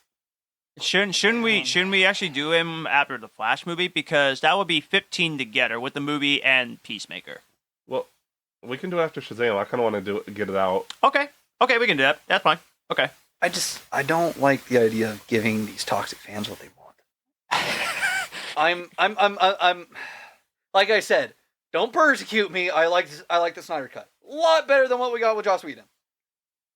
But man, the people that have basically been validated and have been like propelled by the Snyder Cut having become a thing, like an actual thing that they got, I don't know. I want David Ayer to have his vision shown, but I also don't want these people to benefit from it, because it just makes them think that they can bully people into getting what they want. Right. Because I mean, when Kobe Bryant died, Warner Brothers put out a tweet like addressing it and being like, "Rest in peace." And someone said, "Release the Snyder Cut." Dude, it was full of that stuff. The entire comment section was that stuff. It was like that. It was like cancel Supergirl, stuff like that. And it's those kinds of fans that are really pushing for these cuts. But on the other side, not to get too controversial, but on the other side, we got the people raising money for suicide prevention. Yeah. There's always that loud group of idiots in any franchise, though. I don't want those people, because those people have their followings. Yeah. If we had more people that weren't like that, who had the followings to be louder or at least on par with the loudness of those people, I'd be fine with it. Right. But I don't want to feel those kinds of people, because those are the worst people in any fandom. Yes. It doesn't matter whether you agree with them or not. Those are the worst kinds of people. When they think that they can just be like, hey, you should do this, you should do that. Yeah. This is what you need to do. Otherwise, I'm canceling all of this. And they do that with... There's some of those in every franchise. Yeah, I hate it. I hate those people being fueled. Yeah. That's all I'm going to say about this. Yeah. Is that I don't want those people to be fueled. I want David Ayer to get what he envisioned for Suicide Squad out. I just don't want those people to be fueled. And I just know that it will if it happens. So last of my news is there's a Ninja Turtles movie coming out in August. Yes. And we have the casting announcement. Yes, we do. the only thing I'm wondering is it going to be hand drawn or is it going to be computer animated? It's CGI. Okay, I just hope that they'll do well with the CGI, because I kind of want to see it. But if I actually watching it, I need to watch the Ninja Turtles movie and rank them based on which I actually like. Because I heard the 1990 movie is fun. Yeah, the live action ones were really cool. I liked them. I'm not talking about the Michael Bay ones. I was gonna say I have a take that's gonna get me crucified. My favorite is the first Michael Bay one. Really? Yeah. Interesting. I mean, at least he didn't direct it, but he was part of it. The second one's okay, but I like the first one better. Okay. He was the producer, not the director, but that I digress. My top 3 Ninja Turtles movies are the Michael Bay one, the 2007 animated one, and then the original. Okay. I can definitely see that. Mess with that. Okay. But yeah, crap, I knocked myself out of it. The cast: Micah Abbey as Donatello. Yes. Don't know who that is. Me neither. I think all Most of these people are names that I haven't recognized. Yeah, there I think like 5 that I know. Yeah, Jamin Brown Jr., Michelangelo, Nicholas Cantu, Leonardo, Brady Noon, Raphael. I'm guessing they went for unknowns for the Turtles. Yes, I'm guessing it's mostly unknowns for the cast. Hannibal Buress, I've heard that name before. Yeah, if you would recognize Hannibal Buress from the Spider-Man MCU movies, where he plays the gym coach. Okay, yeah. Yeah, where in the third one he's like murderer, Yeah. killer, and they're like he's just a conspiracy theorist. Yeah, okay. Yeah. Yeah, he plays Genghis Frog. Yeah. Rose Byrne, who was in one of my favorite movies, Knowing. She was also in First Class, I believe. She was. Who I think of. Yes, and she was also in Attack of the Clones. She was Padme's bodyguard that died at the beginning. Oh, okay, I see that. Okay. She plays Leatherhead, not to be confused with Leatherface. Ice Cube plays Superfly. It makes sense. And that's my best Ice Cube impression. Natasia Demetrio, I know I'm screwing that up, plays Wingnut. Ayo Adabiri plays April O'Neil. Mm. Here's one, as we're doing Star Wars tonight. Giancarlo Esposito as Baxter Stockman, also known as Moff Gideon. Also known as Gus from Breaking Bad. Post Malone. I'm okay with this music. Ray Fillet. Never. I would suggest don't judge the book by its cover. Give him a chance. Yeah, I mean, I'm of that same mentality. I've never heard or seen him act other than in ads. So Paul Rudd. Yeah. Oh, nice, I was happy about this cool. one. Okay. As Mondo Gecko. Love Paul Rudd. As you pretty much know in the Emmett movies, He's I love gonna him. be great. And Maya Rudolph, as Cynthia Ultram. Mm. But yes, we have a Ninja Turtles movie coming out this year again, for the first time since 2016. And I believe that the trailer will be coming up very, very soon. March 6th. You missed 2. I did? You missed 2. I thought he Technically 3. I'm counting one of them as Jackie 2. Chan. Yeah, Jackie Chan Oh, and shoot, Splinter. it didn't have the whole cast. Yeah, Jackie Chan and Splinter. And Splinter. And then the last one is Seth Rogen and John Cena have both been casted Oh yeah. as Bebop Shoot, and Rocksteady, respectively. Yes. That's the reason why I said 2, is because I was counting for them some as reason the thing I shared didn't have that listed. Oh, I read right over it. I'm stupid. I gotta say though, but that Seth Rogen in the Ninja Turtles movie, I mean, that's like fans' dreams come true, isn't it? It's gonna be cool. I'm fine with it. I just I actually really enjoyed them in the 2016 movie. I'm Bebop, he's Rocksteady. Yeah, I'm finished. Because when I start a beatdown, I always finish it. But yeah, I hope they'll like the trailer, and I hope I'll get excited for it. So yeah, now Dylan's got the sci-fi news. Yeah, it's been taking us about an hour to get through the news. So I'm going to try to rattle off everything. Okay. Even though some of this I'm really passionate Maybe about. next week we should start just reading the news and not discussing it at all. At the very end. I mean, like I said, there was a lot of news this week. Yeah. This is just the big stuff, too. Like, there's a lot more. You want me to read them for you? No, I'll go for it. Okay. Yeah, I'm fine with this. I can soldier through. Okay. So first, David Harbour says the final season of Stranger Things begins filming in June.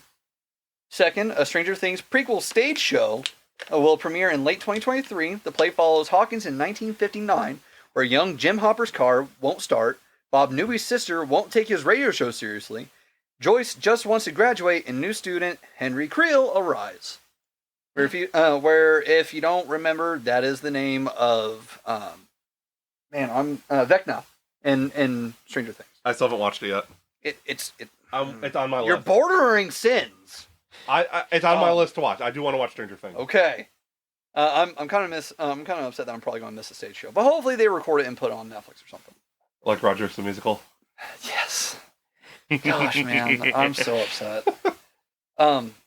Third, Star Trek Discovery, the show. Yeah. Will end with season 5 on Paramount Plus. Eventually, I'm gonna make my way through all the Star Trek from begin. I got to. I went through like the first season of the original series, and I wasn't a big fan. And I didn't try anything else. Yeah. I need to. That way I can. The only things that I have seen all the way through the 3 Chris Pine movies. Yeah, that's what I've seen too. Next is I don't know if I'm going to pronounce these right, so I'm sorry.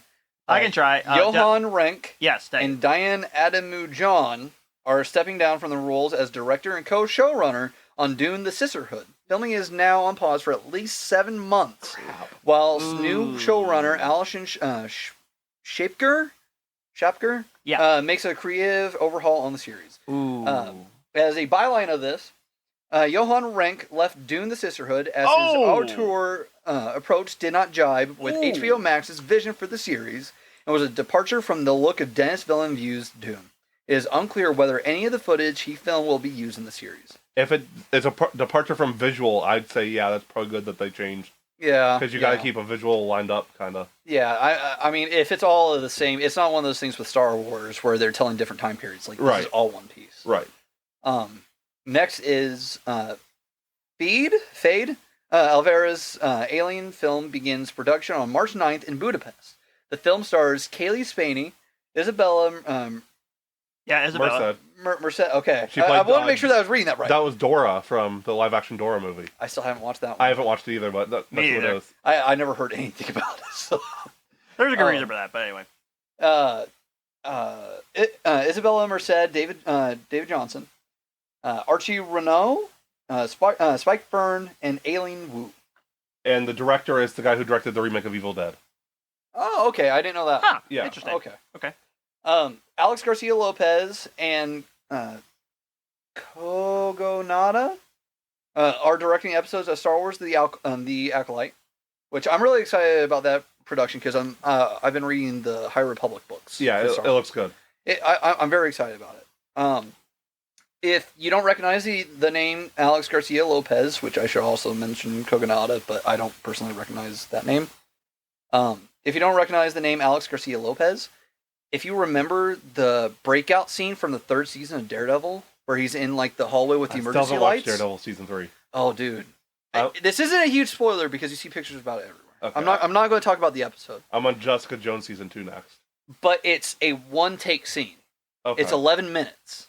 It's 11 minutes of a one-take. It's great. Some of the best acting that out of that show, because in it he acts like he can see.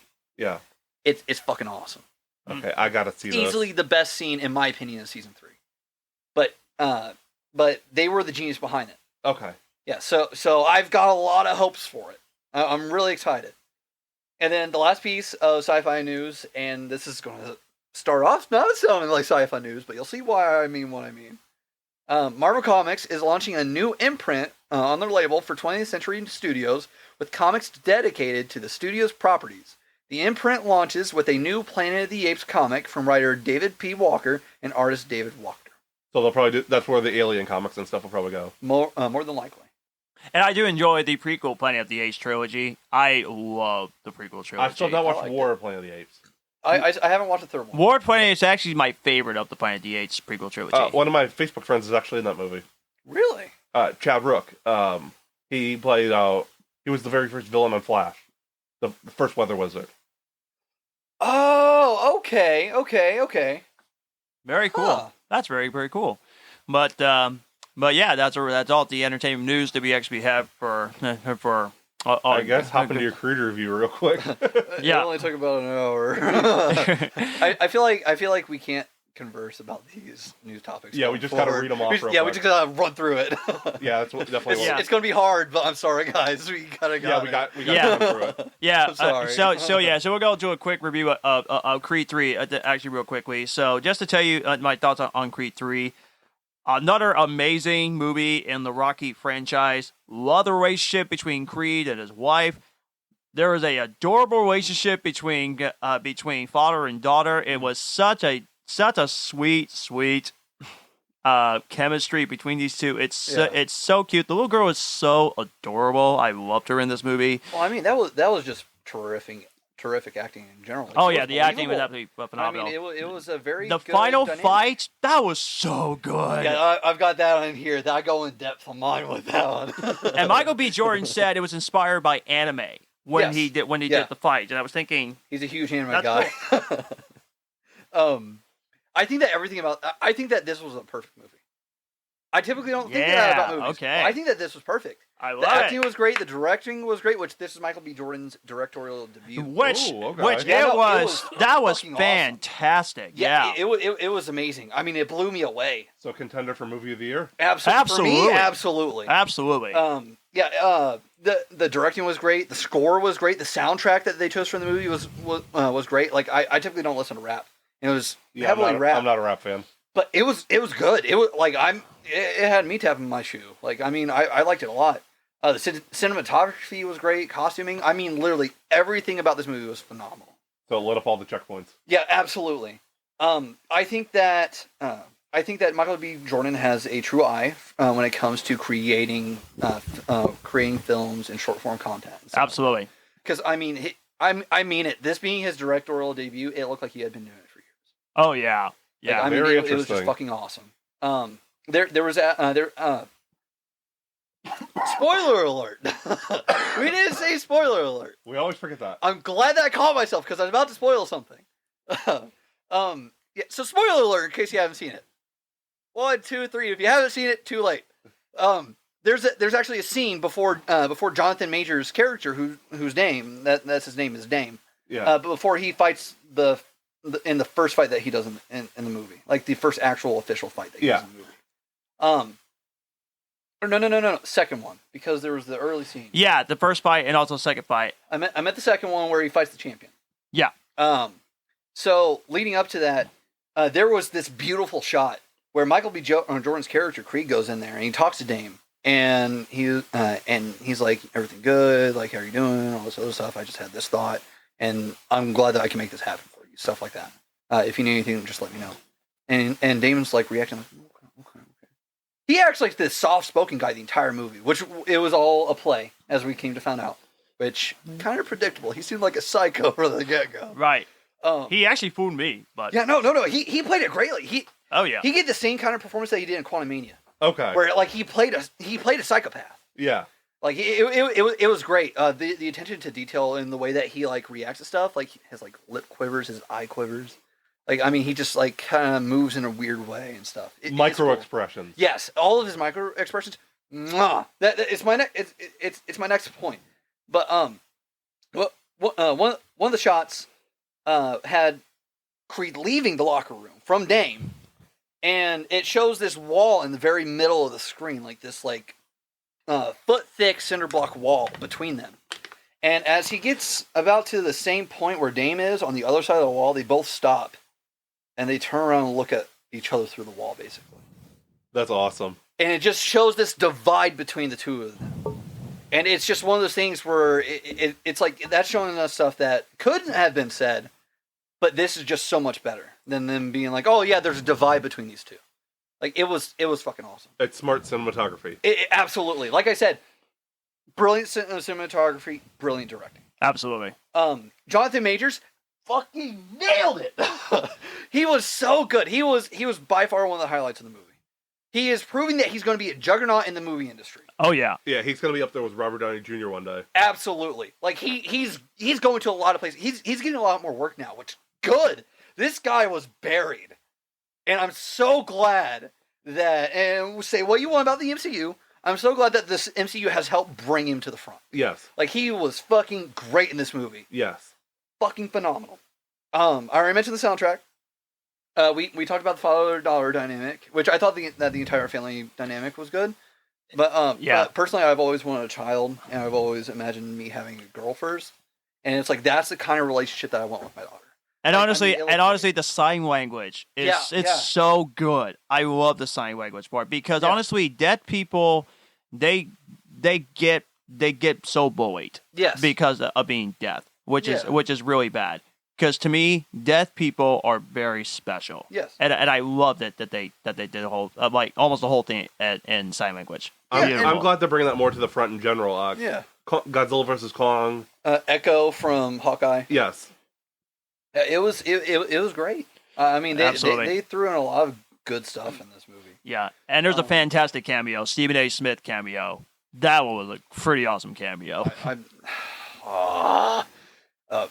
This brings me to the main point of my review, is what we talked about earlier with the final fight scene.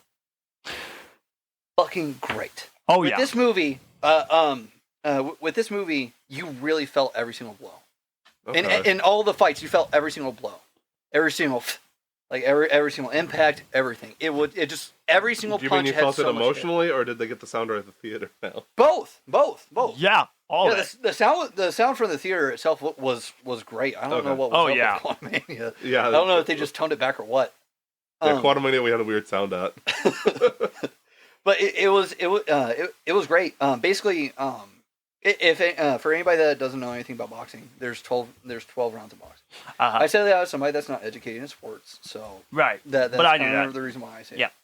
it. There are 12 rounds of boxing. So after the first 3 rounds, which Jonathan Majors' name was playing during this entire movie, like anytime that he fought, he went for like dirty moves and stuff like that. But the entire movie, anytime that it showed Creed or Dane fighting, it had this point that was kind of, I would say, Robert Downey Jr.'s Sherlock. Okay. What Where showed like his thinking everything out. yeah, his like where he's like looking at the person and he's like managing these little expressions. Yeah. So you can tell when they're going to throw a punch and all this. Yeah. Other stuff. Both Dane and Creed do that in this movie. Okay. So it shows like they're hyper focused mid fight so that they can win. Yeah. And it was great. And the final fight expanded on that because after the third round, they were sitting in their corners looking at each other from across the way, like totally focused. And when they looked across, everything around them disappeared. Okay. So there's no score playing, there's no crowd, there's no refs, there's no team patching them up. They're just looking, they're staring across the way at each other. And it shows them as their childhood selves, and I feel like that carries a lot of weight with it, where it was emphasizing not only the focus that they have, like in total midst fights, but on their opponents themselves. I feel like it helped express that dynamic of like they only see each other as the kids that they were when they were growing up together. Yeah. They only see that. They only see their childhood friend across the way, their found brother across the way. They only see that. So it's showing like that's how they see each other, is as their childhood selves. And so the fact that they have to get up and beat the shit out of each other, and they have all these issues between them, the two of them, but they're still acknowledging the fact of like we were found brothers. Yeah. Fucking phenomenal. Yeah, that's brilliant. So then they stand up from the ring as soon as the round starts. And if you know Yu-Gi-Oh, they're basically in the shadow realm. There's nothing around them. When I say there was no fucking sound other than their hits, there was no fucking sound other than their hits. Okay. They didn't put any music over the scene whatsoever. I felt that only enhanced it.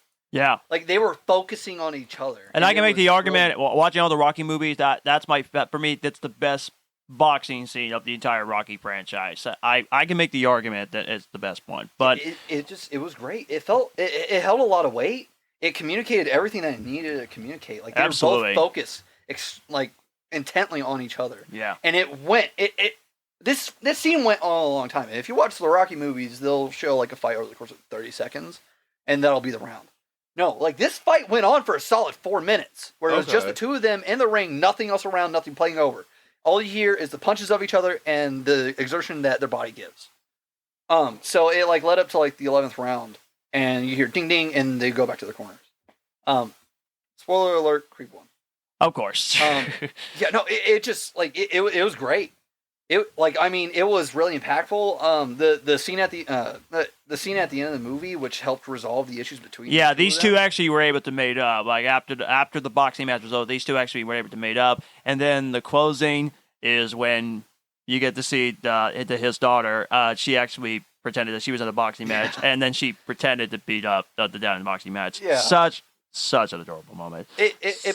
It bums me out that they're thinking about a sequel to it. Yeah, Because I I think that kind of could've wish, been the end of the I kind of wish it ended with Creed 3. But who knows? Maybe Creed 4 actually would be good. You know, I won't be disappointed if we get another one, especially if Michael B. Jordan. Michael B. Jordan. Michael Bay Jordan. If Michael Bay Jordan keeps the same titles that he has, if not gets more involved, because I mean, Michael B. Jordan is the soul of these movies. Yeah. Like, I mean, he's the reason why Creed 3 turned out so well, in my opinion. I'm gonna watch all 3 of them when they're when this one hits HBO Max. Dude, do it. It's fucking awesome. Like, I mean, I know that I was talking about Ted Lasso earlier, where I was like, I'm not a big sports person. I'm really not a big sports person. Right. But this movie wasn't about the sport. It was about the humans playing the sport. Yeah. And it was fucking great. it was. I mean, I might have loved Ant-Man and the Wasp: Quantumania. This definitely was a great movie. This one is even better than MCU, which is probably going to make MCU fans disappointed, which I'm very sorry. But Creed 3 was was just amazing. So, out of 10, what would you give it for Creed 3? 11 at least. That's my man right there. Yeah. Oh my god, there dude, you go. it was so good. I'm one of the two Marvel superhero sci-fi experts on this podcast. This is gonna fucking come out over every other single DC, Marvel, whatever project, along with all sci-fi projects. Yeah. For me this year, like, I mean, unless I'm proven wrong, which we'll find out. No, Creed 3 is the #1 title this year for me. So proving to be the biggest surprise for you that came out this year. Absolutely. Yeah. I knew that I was going to love it, but man, I didn't know that I'd love it this much. We don't know about Flash and Oppenheimer yet. No, so. we don't. Yeah. But I'm with you there. Definitely a full 10. Please go see this movie. It is by far, for me, I mean, I love the Rocky movies so much, but I can tell you, any Rocky fans is going to absolutely love this movie. Absolutely. And it seems like to me that any time they do a Rocky movie, the series just keeps getting better and better. So, Dylan, it was an honor to watch the film with you. I like to watch movies all by myself, but it's better when we watch it together. So we need to do this more often. We were both there feeling every single fucking hit, man. Absolutely. It was beautiful. And I was looking at Dylan, and I was just thinking to myself, yeah, and we gave each other high fives. we repeatedly like knuckle bumped and high five throughout the movie. Yeah. Like that's how Your friend is so much fun, Matthew. Your friend is so much fun. That's how much fun we had watching this movie. Like, it was fucking great, man.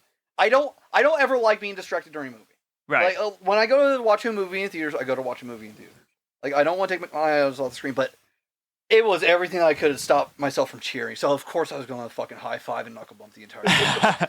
Like, I mean, it was fucking great. I wanted to jump up when Creed won. Like, I mean, I the last time that I did anything like that was when I watched the Power Rangers movie in 2007. Yeah. Like, I mean, that was the last time that I had such a visceral reaction.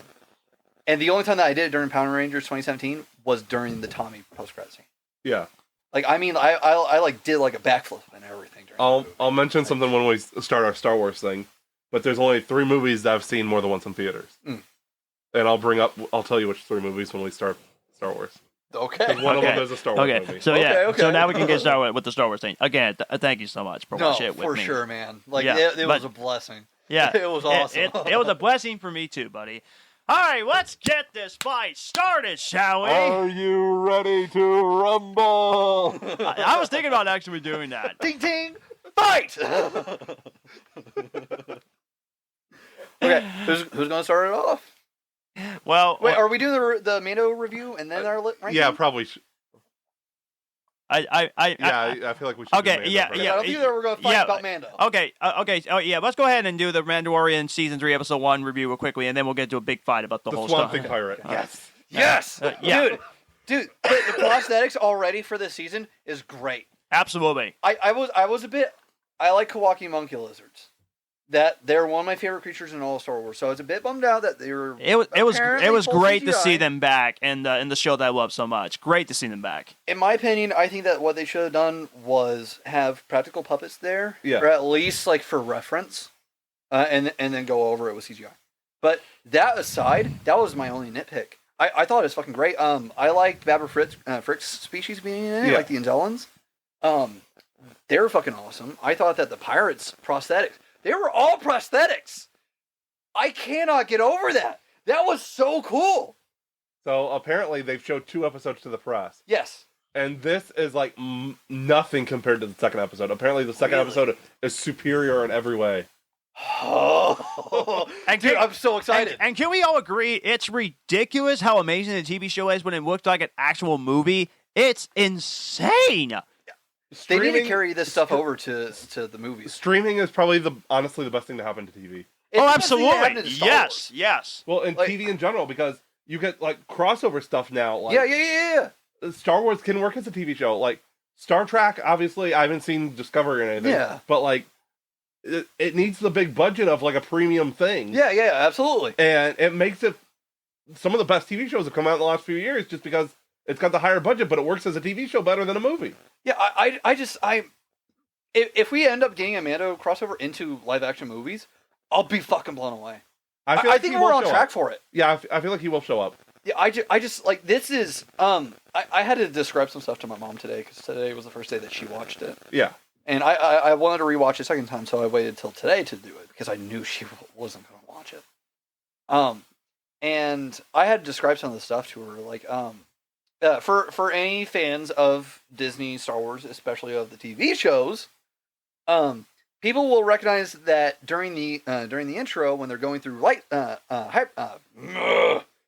hyperspace. Yes. To one side, Grogu looks over and sees this creature floating next to the hyperspace tunnel. Yeah, the space whale things. Those are called Purgle.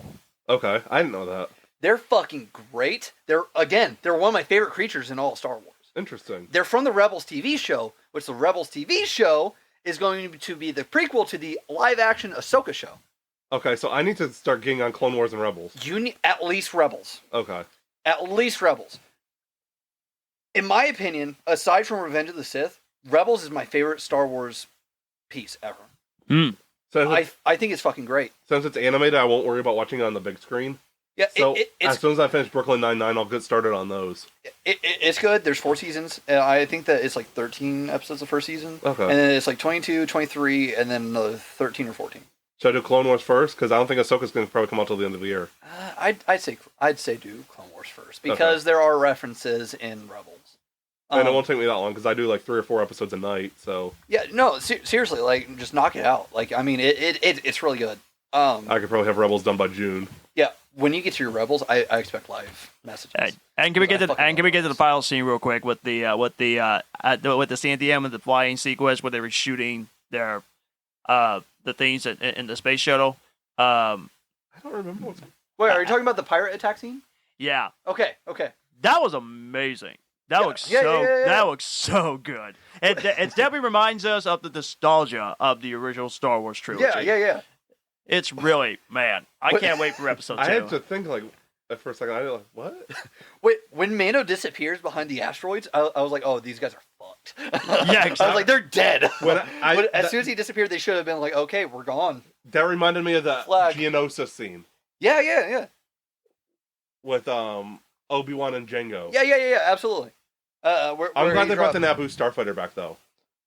Dude, one of the things that I was super happy about with this episode was the fact that they embraced the fact that this is Din's midlife crisis hot rod. Yes. They put hot rod noises in it. Yeah. It's great. I mean, I'm super happy about it. It looks sleek. It looks interesting. It's not just like a repainted version of N1 Fighter. Like, I mean, it was awesome. I'm glad they're embracing more of the prequel stuff too. Yeah. It was that. I think that's something that they're really going to go ham on going forward. I definitely can't wait for episode 2. Can't wait to watch it. That's gonna be so good. I can't wait for the rest of the show. It's so good. Are we ready to do our rankings? Yeah. You know what you should do? You should actually do what you think was the best all the way up to the least best. Then Dylan and I will start fighting. That's what we should do. Should we do best or worst this time? Oh yes, we should.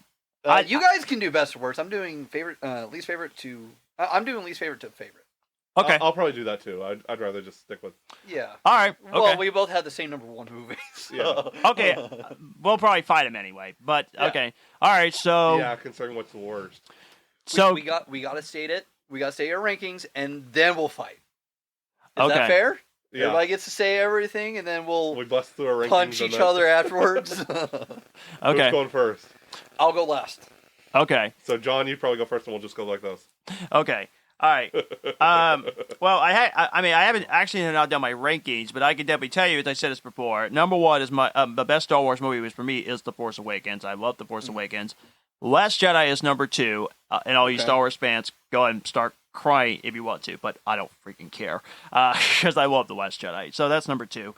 I think I'll put Rogue One at number 3. Love that one. Easily is the best of the quote unquote prequels of the Star Wars movies, even though it's not in the prequel trilogy.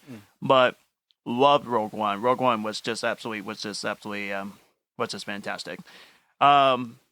4 for me. A lot of people said this is the best of the original trilogy. Is The Empire Strikes Back, which definitely agree with that. The Empire Strikes Back is just a phenomenal film, especially that they can do so well with movies like these. It's really that good. Yeah. 5, I would probably say Return of the Jedi would probably be my 5th favorite. I do love that one. The original Star Wars at number 6. And absolutely do love that one. Actually, no, wait a minute. 6. Star Wars. The original Star Wars does takes. I almost said the one that you actually love the most, of which it actually is actually number 7 for me, and that is actually Solo. Which that's not my number 1. But yeah. It's up there for me. Okay, but love Solo. Absolutely do love that one. Let me see. I know there's other ones. You're missing 1, 2, the Rise of Skywalker. Yes, Rise of Skywalker is actually 8th on that one. So I actually love the Rise of Skywalker. That's number 8 there. That's and just the prequels. Yeah. And then now I was gonna get the prequels. Number 9 is Star Wars Episode 3, easily the best of the prequel trilogy. Now it wasn't last. Now It's getting dangerous in here. Now 10 and 11, this is gonna get interesting because look, I'm gonna be honest with you about the prequel trilogy. I don't hate them. I personally like them. Actually, when I first watched them, I fell asleep with the first one, but because I watched the original trilogy and the newer ones, I kind of appreciate the prequel, and I kind of like Jar Jar Binks. I don't hate Jar Jar Binks, actually. That is very bad. But yeah, but like I said, picking which one is the worst of the prequels, it's like saying which cake is your least favorite. I guess you could ever say. Yeah, I always do least which one would probably watch first before I would watch it again? I think I would probably watch Attack of the Clones first before The Phantom Menace. The reason, it's funny because of how terrible the romantic dialogue was. But it is hilarious. But I can't help it because it's actually pretty funny. So that's the reason why I'll rank that. But The Phantom Menace, I do like the Phantom Menace. But I think that Attack of the Clones, I personally like it just for entertainment value. So Matthew and I are currently trying to get our micro. And you know what? I was going to put this on the list, but I know it's not technically a movie, but I'm going to say that. Shout out to the Phineas and Ferb Star Wars special. Loved that one. Loved the Star Wars special. I love it that they do reference to that one scene about the prequel, but then they do reference to the first movie. It's hilarious. I love the Phineas and Ferb special. It was so funny. But I can already tell, Matthew, that you're gonna give me some death stares, and you're probably gonna kill me. So So it leads me to ask you, what's wrong with my list? Oh, we're doing everybody's list first we're gonna do the list before we start fighting. Okay. That's the reason why I haven't made an actual comment yet. Okay. Trust me, you would have gotten me on Solo. I have the live action shows put in there, separated by season. So Mando season 1 and 2 are separate. Okay. Last place, Solo. Oh boy. Okay. Attack of the Clones next. Book of Boba Fett season 1 is third from last. Last Jedi is fourth from last. Oh, nish. The Phantom Menace is fifth from last. Yeah. Rise of Skywalker sixth from last. Oh boy. Actually, let me just count this up real quick. Already. Okay, so there's 15. So that's dude, this is gonna be stressful. Yes. Very, very stressful. okay. So Rise of Skywalker is 15. So Rise of Skywalker is number 9. Return of the Jedi number 8. Oh my gosh. Okay. Force Awakens number 7. That's funny. Mandalorian season 1 is number 6. That was pretty great. Okay. A New Hope number 5. Ooh. Okay. Oh wait, no, I'm behind one. A New Hope will be number 6. Oh, okay. Andor season 1 would be number 5. Oh, okay. Empire Strikes Back number 4. Mandalorian Season 2 number 3. That was just the best season. Okay, I love okay. that one. Rogue One number 2. And Sith number 1. Okay. Revenge of Sith, really? Yes. Okay. We'll get into that in a minute. Yeah, yes, we will. Let Dylan do his list first. All right, Okay. Dylan. Yeah, list, and then we can start talking. Wow. Yeah, Boxing. then we can just start boxing. We'll start knocking each other out. Yeah. Yeah. I got some words for you. Oh, no. I got some words for you. Come on, dude. We got to see You made Creed. some dirty remarks in there. Come at me, bro. Come on, man. We got to see Creed 3. We're buddies. I got some dirty words for him too, so it's not Okay. just you. Oh, you want to go? Yeah. Let me get my 12 out, then we'll go round for round. Okay, here we go. Let's go, buddy. Come on. Okay, so I'm doing least favorite to most favorite, All right. and I have 12 listings. I didn't do any of the shows, All right. but I do have the Clone Wars animated movie on my list. Okay, because that's the one thing where they set up from a movie to TV show, which I heard it wasn't set up pretty well. It set up the TV show very well. Okay, yeah. Okay. Okay, so 12, Phantom Menace. We'll get to that. Again, I like every single one of these movies. Okay. I don't hate any of these movies. Okay. It's just I'm more passionate about others. But Phantom Menace. Yeah. Jar Jar Binks is fine with me. I don't Yeah, I don't have an have a issue with problem Jar with Jar Jar Binks. Me either. I just not a big fan of him. Hello, my name's Jar Jar Binks. Okay. You're second to that role. Next is the animated Clone Wars movie. Okay. Then for number 10. For number 10 is the original Star Wars. Whoa! that's I a know, very I know, hot I take. know. Controversial. Whoa. I know. Oh, Above boy. that This is ought to Rogue be- One. Oh. Yeah. Wow. Rogue One is number 9 on my Nine. list. Oh boy. Yeah. Okay. Yeah. I'm It sure- would be lower. It'd be lower. I'm curious what he has at Andor number made 2. me but- appreciate it a little bit more, but Catalyst knocked it back down. I read the Catalyst book after Andor came out. This is going to be our most violent episode. Okay. Never. Number 8, Rise of Skywalker. Wow. Number Okay. 7, again, Force Awakens. Force Awakens. Number 6, Last Jedi. Last Jedi would be higher, but man, for these last ones, it was really hard for me. All right. Number 5, Attack of the Clones. I don't have a single fucking issue with the dialogue. If I have any issue with the fucking dialogue, it's Obi-Wan Kenobi. Oh my. Hello there. Oh boy. I was not a big fan of his dialogue during his visit on Camino. They're cloners. Yeah, every other piece of Obi-Wan dialogue, I was just like, he's just being sassy. Almost every other thing. Except Very for when they surprised on that her Attack ship. of the Clones is high, but we'll get to that in a moment. I like Attack of the Clones. I'll defend Attack of the Clones. Number 4, Solo. It's nowhere near the bottom of my list because it's fucking great. Alden Ehrenreich deserves another movie. Make Solo 2 happen. That's right. I don't ever use our podcast Twitter for our own beneficial gain, but I will for make Solo 2 happen. Oh my god. I try to tear myself apart when I have a controversial opinion on Twitter with our podcast. I tried to do it, but on this one thing, I'm going to make a subjective tweet. Okay, so Solo number 4. What do you got at number 3? Number 3 is Empire. It's only number 3 by a hair, Okay. because number 2 is Return of the Jedi. Ooh. Like I said, only by a hair, like the width of a hair, did Return win out.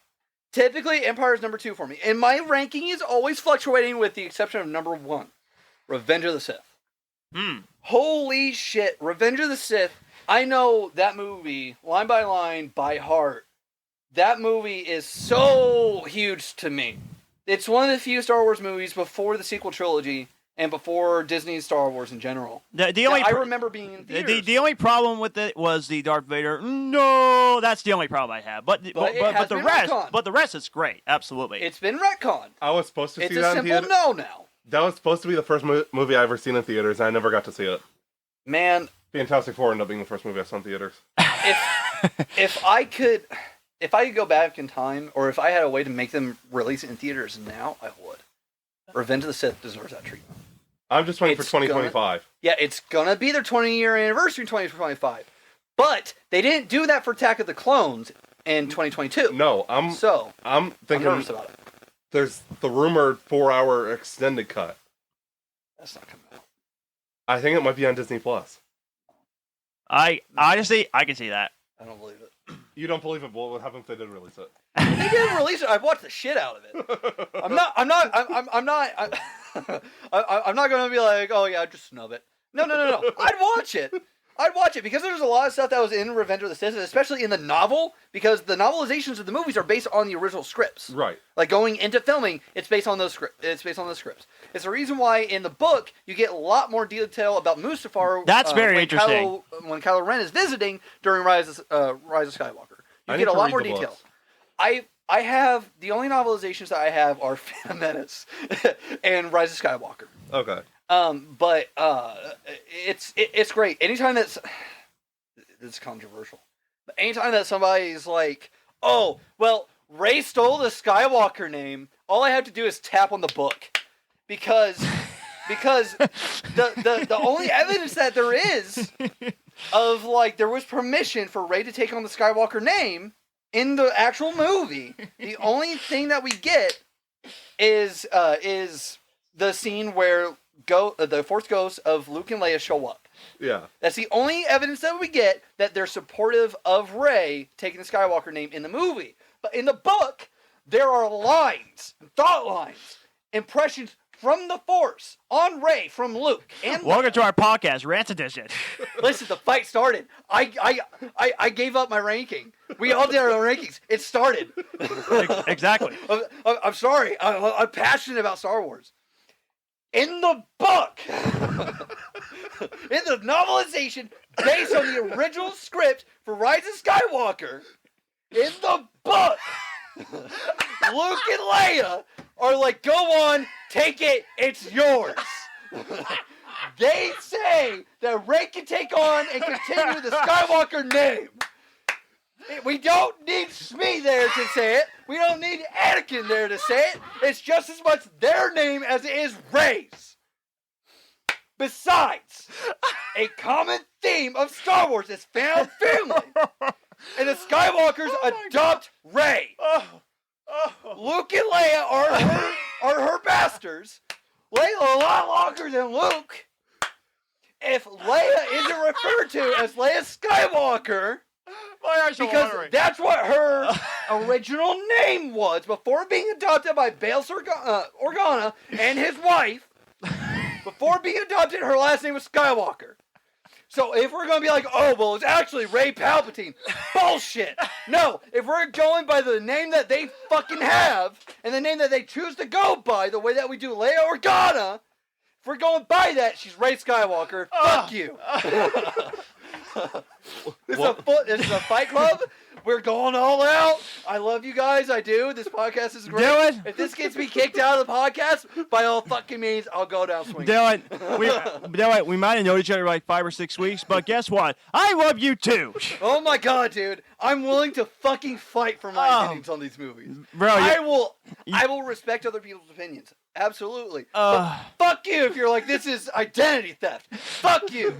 Everything points in Star Wars to it not being identity theft. And you know you have to look at the novelization for it. Fuck you. Instead of us on a podcast, readjust. Please, readjust. Okay.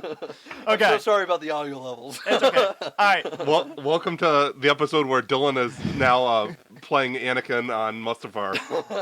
I hate you!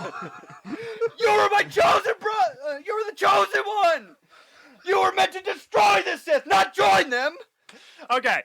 All right. Now it's sort of my turn to do the rant. I don't think I can top it. But we'll fight each other. We'll continue fighting each other. Actually, I have two. I have two actually. Two movies that I'm going to get a rant to, and that's going to point to you, Matthew. I'm not going to kill you. You want to go? I'm not going to kill you literally, but put on the gloves. But I'm going to kill you. Where's the Michael Myers knife? Yeah. All right. So now, okay. Let's talk about the Last Jedi. When people say, "Oh, this movie," The Last Trash Eye. What? Shut up. Okay, right there. Okay. The Last Jedi. For all the people that said, "Oh, this movie ruined my childhood," this is Bullshit. not what this is not what Luke Skywalker is like. It ruined quality movies. Shut up. Let John get it out. Let me finish.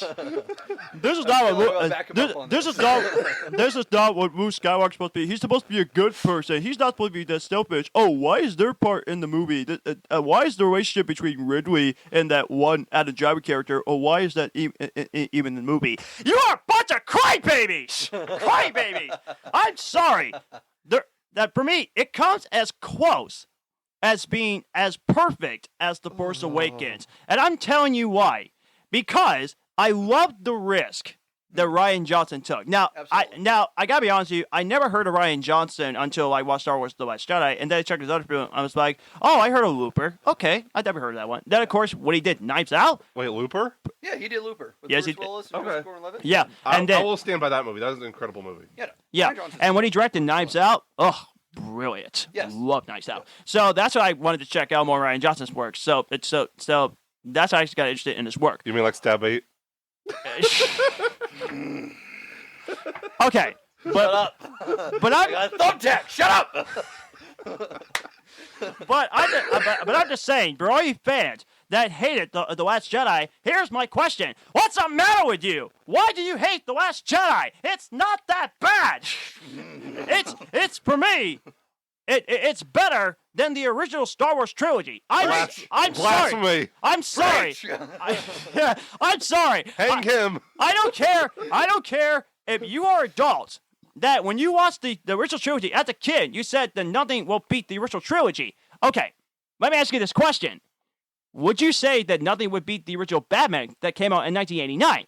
Well, the truth is, it did twice. The Dark Knight and the Batman that came out in 2022. So we had to accept that comic book movies has changed. Star Wars isn't comic book movies. It started as a movie series. Well, I'm giving you. Okay, I'm just. Doesn't matter. We're talking about the cinema impact. Exactly. I'm just comparing the classics and also to the new. Because let's be honest, new is actually better than the classics. So that's why I'm going to defend you on that one. So that's the first thing.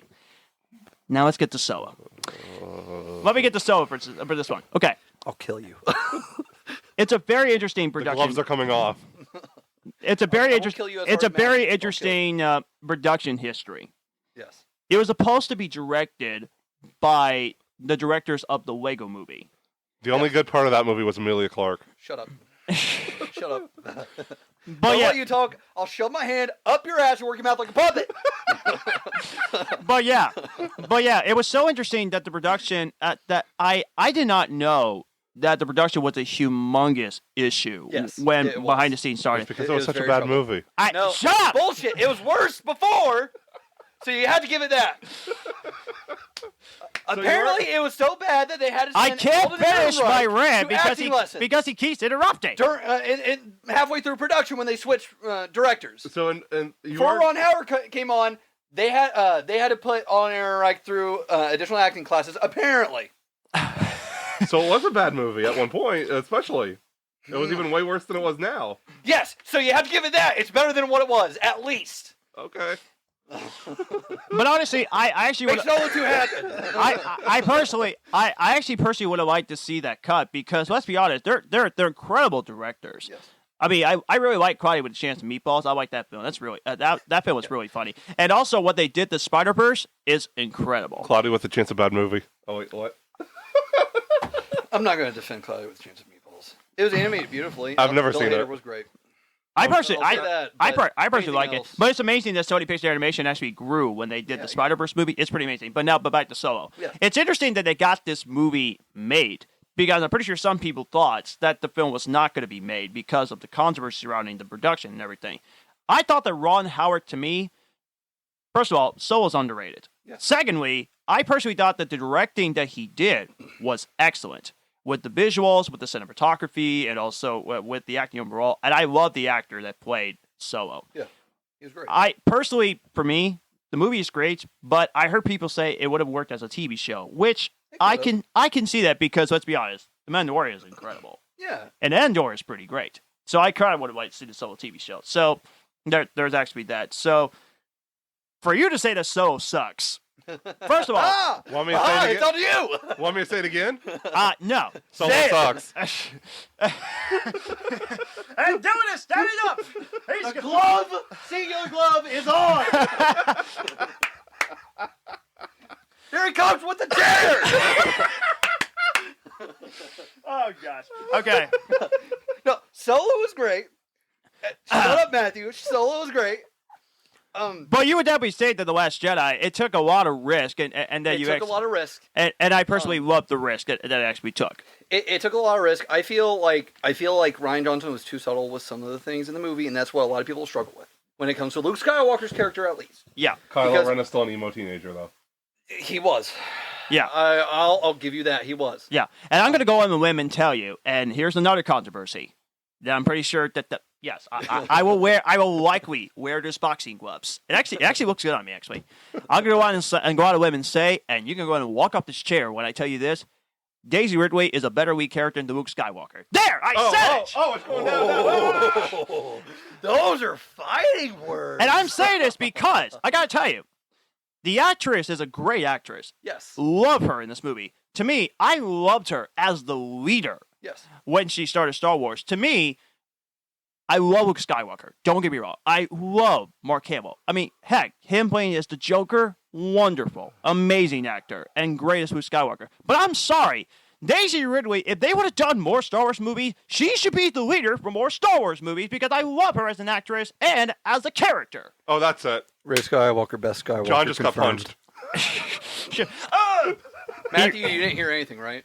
No. Okay, good. I retweeted it out, and I had one friend be like, "You can take it back now." I said, "Ray Skywalker, best Skywalker confirmed." Oh, no. And one more quick thing about the Rise of Skywalker. I don't hate the Rise of Skywalker. I personally love the Rise of Skywalker. I wanted the original script.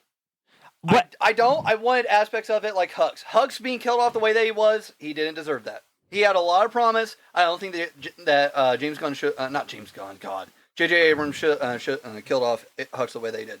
The way that he was killed off in Duel of the Fates, I think was perfectly fine, minus the fact that he had that collection of Jedi artifacts. I think that was something that he should have stumbled upon or already knew about, and then that's how he kills himself.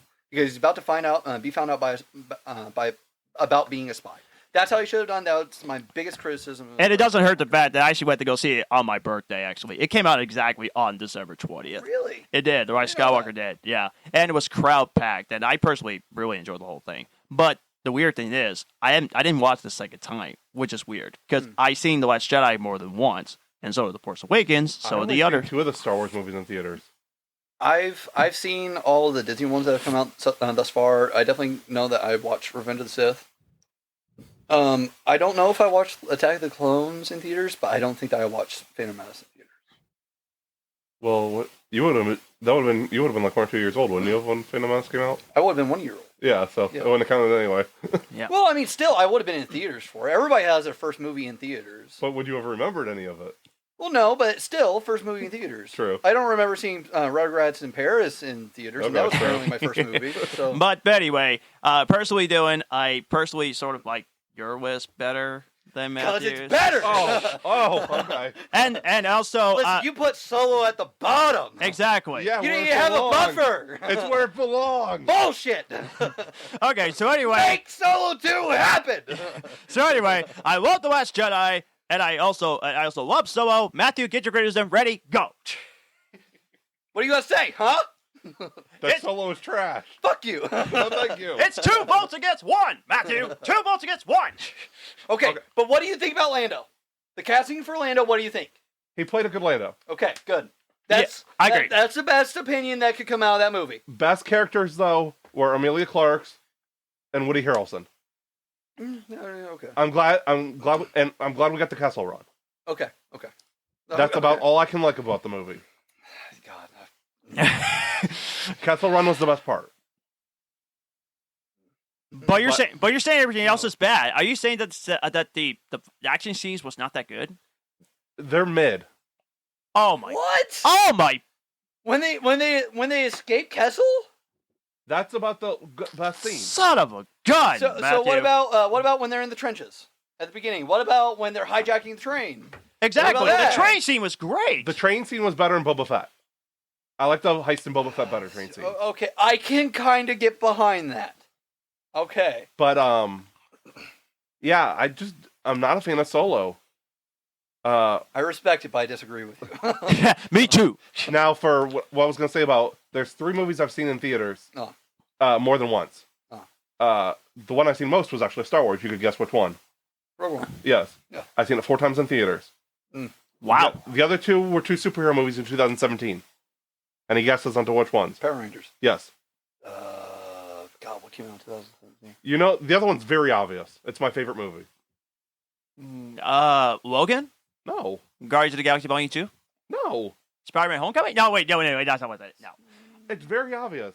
Wonder Woman! That's Yes! it! I was thinking Wonder Woman, but I couldn't remember if Wonder Woman came out in 2016 or 2017. Yeah, I've That's seen why I Power wasn't saying Rangers twice, Wonder Woman 3 times, Rogue One at the most 4 times. Okay. So that was the most movie I've ever seen in theaters. Rogue One is not high on my list. And it's not because I don't think that's a great movie. I think that Last Jedi is a perfect movie, especially when it comes to Star Wars. Thank you! I'm flipping Matthew off right now. Thank you. See? Other than the thin plot line, it was a fucking perfect movie. Period. Just like Creed 3 was perfect. It had the love. It felt lived in. It was great. Ryan Johnson is a genius. He did things with Luke Skywalker that was really ballsy, but it was also set up by J.J. Abrams. You can't fault him for that. Absolutely. You can't fault Ryan Johnson for having to find logic in what happened with Luke Skywalker. I'm just not a fan of the sequel trilogy at all, really. I just... Son of a gun, dude. With what he was handed, it was great. With what he was handed, it was fucking great. Gareth Edwards' vision for Rogue One just didn't work with me. I just don't think that I'm a fan of the kind of genre that they went with that movie. It was a fucking good movie, and I won't say otherwise. It was more of a war movie. It was more of a war movie, and it's interesting that I say that I don't have a big opinion or I'm a big fan of that movie. Again, I like it. Yeah, I'm not. I'm entertained by it. I rewatch it at least twice a year. At least. Yeah. Especially on Thanksgiving. I don't know. Somebody just got me into watching it. Interesting. Yeah, I know.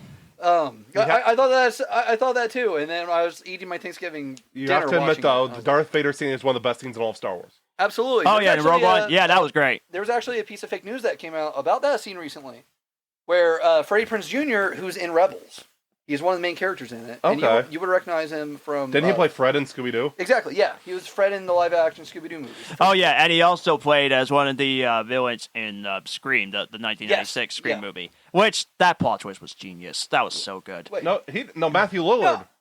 No, I think he's thinking... Are you thinking Skeet Ulrich? Oh, yeah, the guy that played the live-action Scooby-Doo movies. That was the actor, wasn't he? No. Matthew Lillard played Shaggy. Matthew Lillard was Stu. Skeet Ulrich was... I'm forgetting his name right now. And Billy Loomis. I must Billy, be yeah. I must be thinking something else. I'm sorry. I was No, must you're No, good. the guy from... He played Shaggy in Scooby-Doo. But he was the crazy one in the first Scream movie. What's your... You bet I called the cops. My mom and dad are gonna be so mad at me. Yeah, he was the one that was like waving around the gun and like doing this and like. Yeah, that's you what I was weren't supposed to stab me so deep. that was the guy I was talking about. Yeah, He played Shaggy, not Fred. Yeah. Oh, okay. Yeah, that's what I meant. Okay. Yeah. So Freddie Prinze Jr. actually recently said that it was Dave Filoni that directed the Vader scenes. That's incorrect. It was Gareth Edwards. They've talked about this before. They were pickup scenes. Huh. But Dave Filoni was involved in the production of Rogue One. And I think we can all agree the name should have been flipped. Suicide Squad and Rogue One both came out the same year. Rogue One should have been Suicide Squad. Suicide Squad should have been Rogue One. The title alone should have been flipped. I will say that. Yeah, that's what I'm saying, yeah. Yes. That thought never came to my mind. Because everybody died at the end of Rogue One. Memes. That's the only Suicide reason why Squad. You know what? That's actually a good point. Yeah. Yeah. I actually read the Star Wars comics that are currently coming out. Okay. I don't touch Legends content. I know that there are a lot of people that are going to have issues with that. I don't touch Legends content. Right. I want to get through all of canon content first, and then I'll start reading the Legends books. I want to read the new Jedi Order, because I heard that's masterpieces. Yes, I've heard that as well. That and the Thrawn series. Thrawn series, I've heard good things about it, but I've also heard that there's a lot of bad things about it. Okay. Like there's this thing called like the Yuuzhan Vong, Okay. and basically they're like crab people. Okay. And it's kind of one of those. I've read the young adult books. I don't know what they're called. Jedi Academy or something. Yes. It's with Jaina Solo and. Yeah, I believe so. Yeah. I'm not 100%. The library used to have a bunch of those, so I read a bunch of those. Yeah, I think the only Legends book that I've read was Riptide. Which that was a book that neither of you guys would know. They need to introduce Mara Jade. I've seen theories about how they want to introduce Mara Jade, and don't think this fight is over.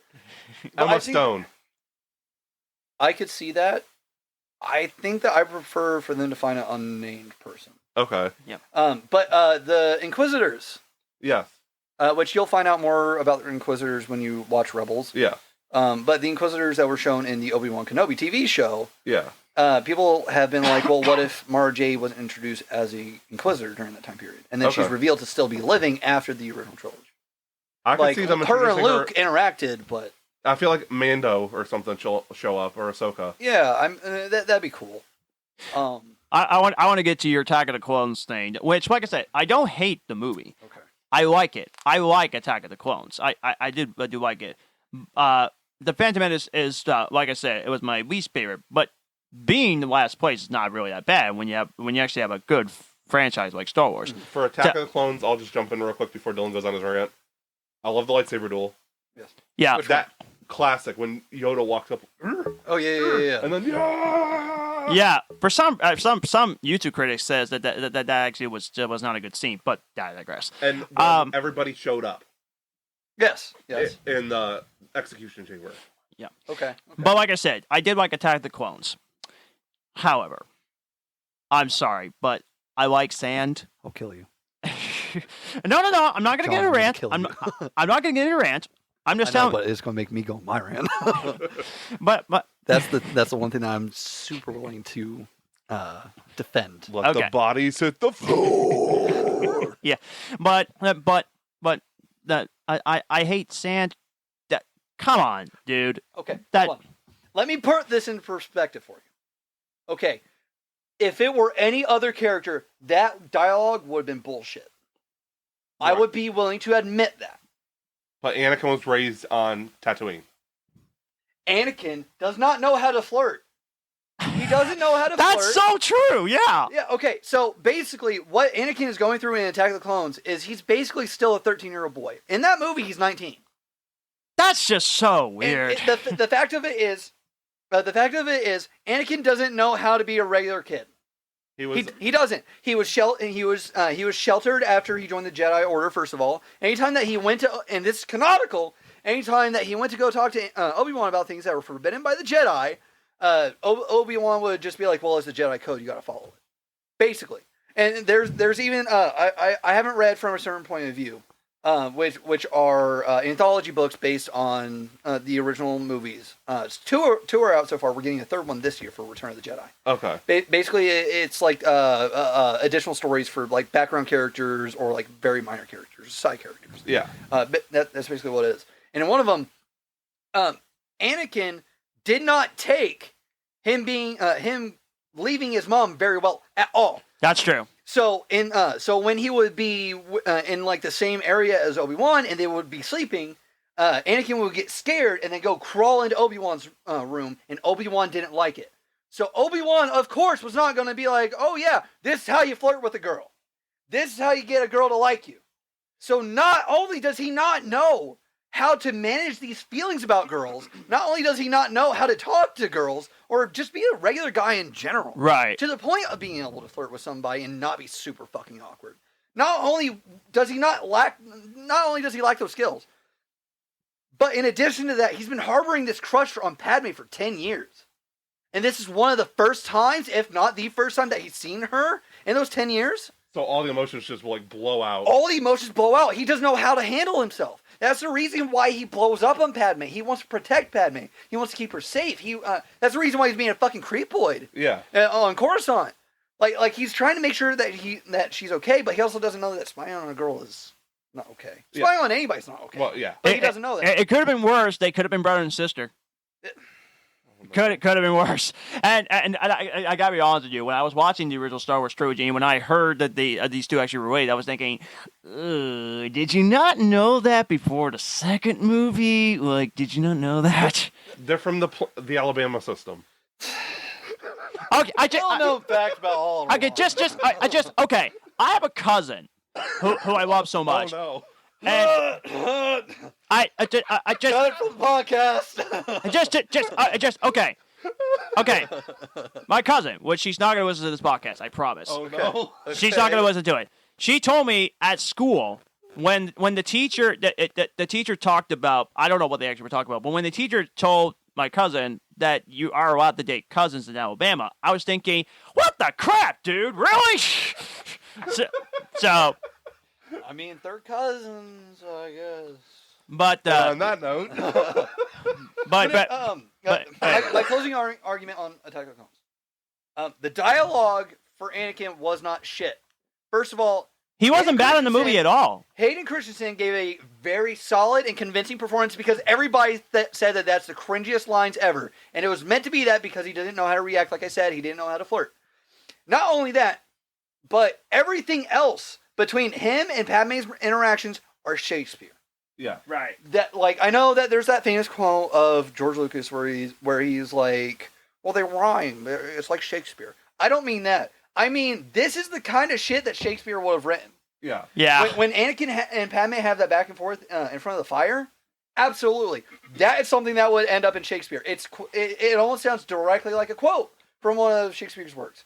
I will defend the dialogue given by Anakin at any fucking point. If you ever want to find me here in Indiana. I will fucking defend it. If you want to at me on Twitter. Dude, I will keep battering this into people's fucking heads. Attack of the Clones does not have bad dialogue.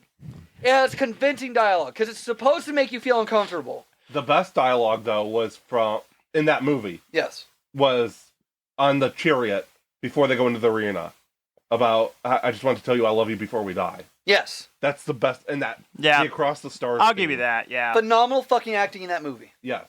Absolutely. I mean, it's insane that it's taken almost 20 years for Hayden, that it took almost 20 years for Hayden Christensen, Ewan McGregor, and Natalie Portman to all get the love that they deserve. Absolutely. It took almost 20 years for And that the to Obi-Wan happen. series is great. Absolutely. Oh shoot, that was on my list. I skipped it. Where was it? I didn't. I had it like mid. Oh, But- I can But see Obi-Wan that. Kenobi, it's actually pretty good.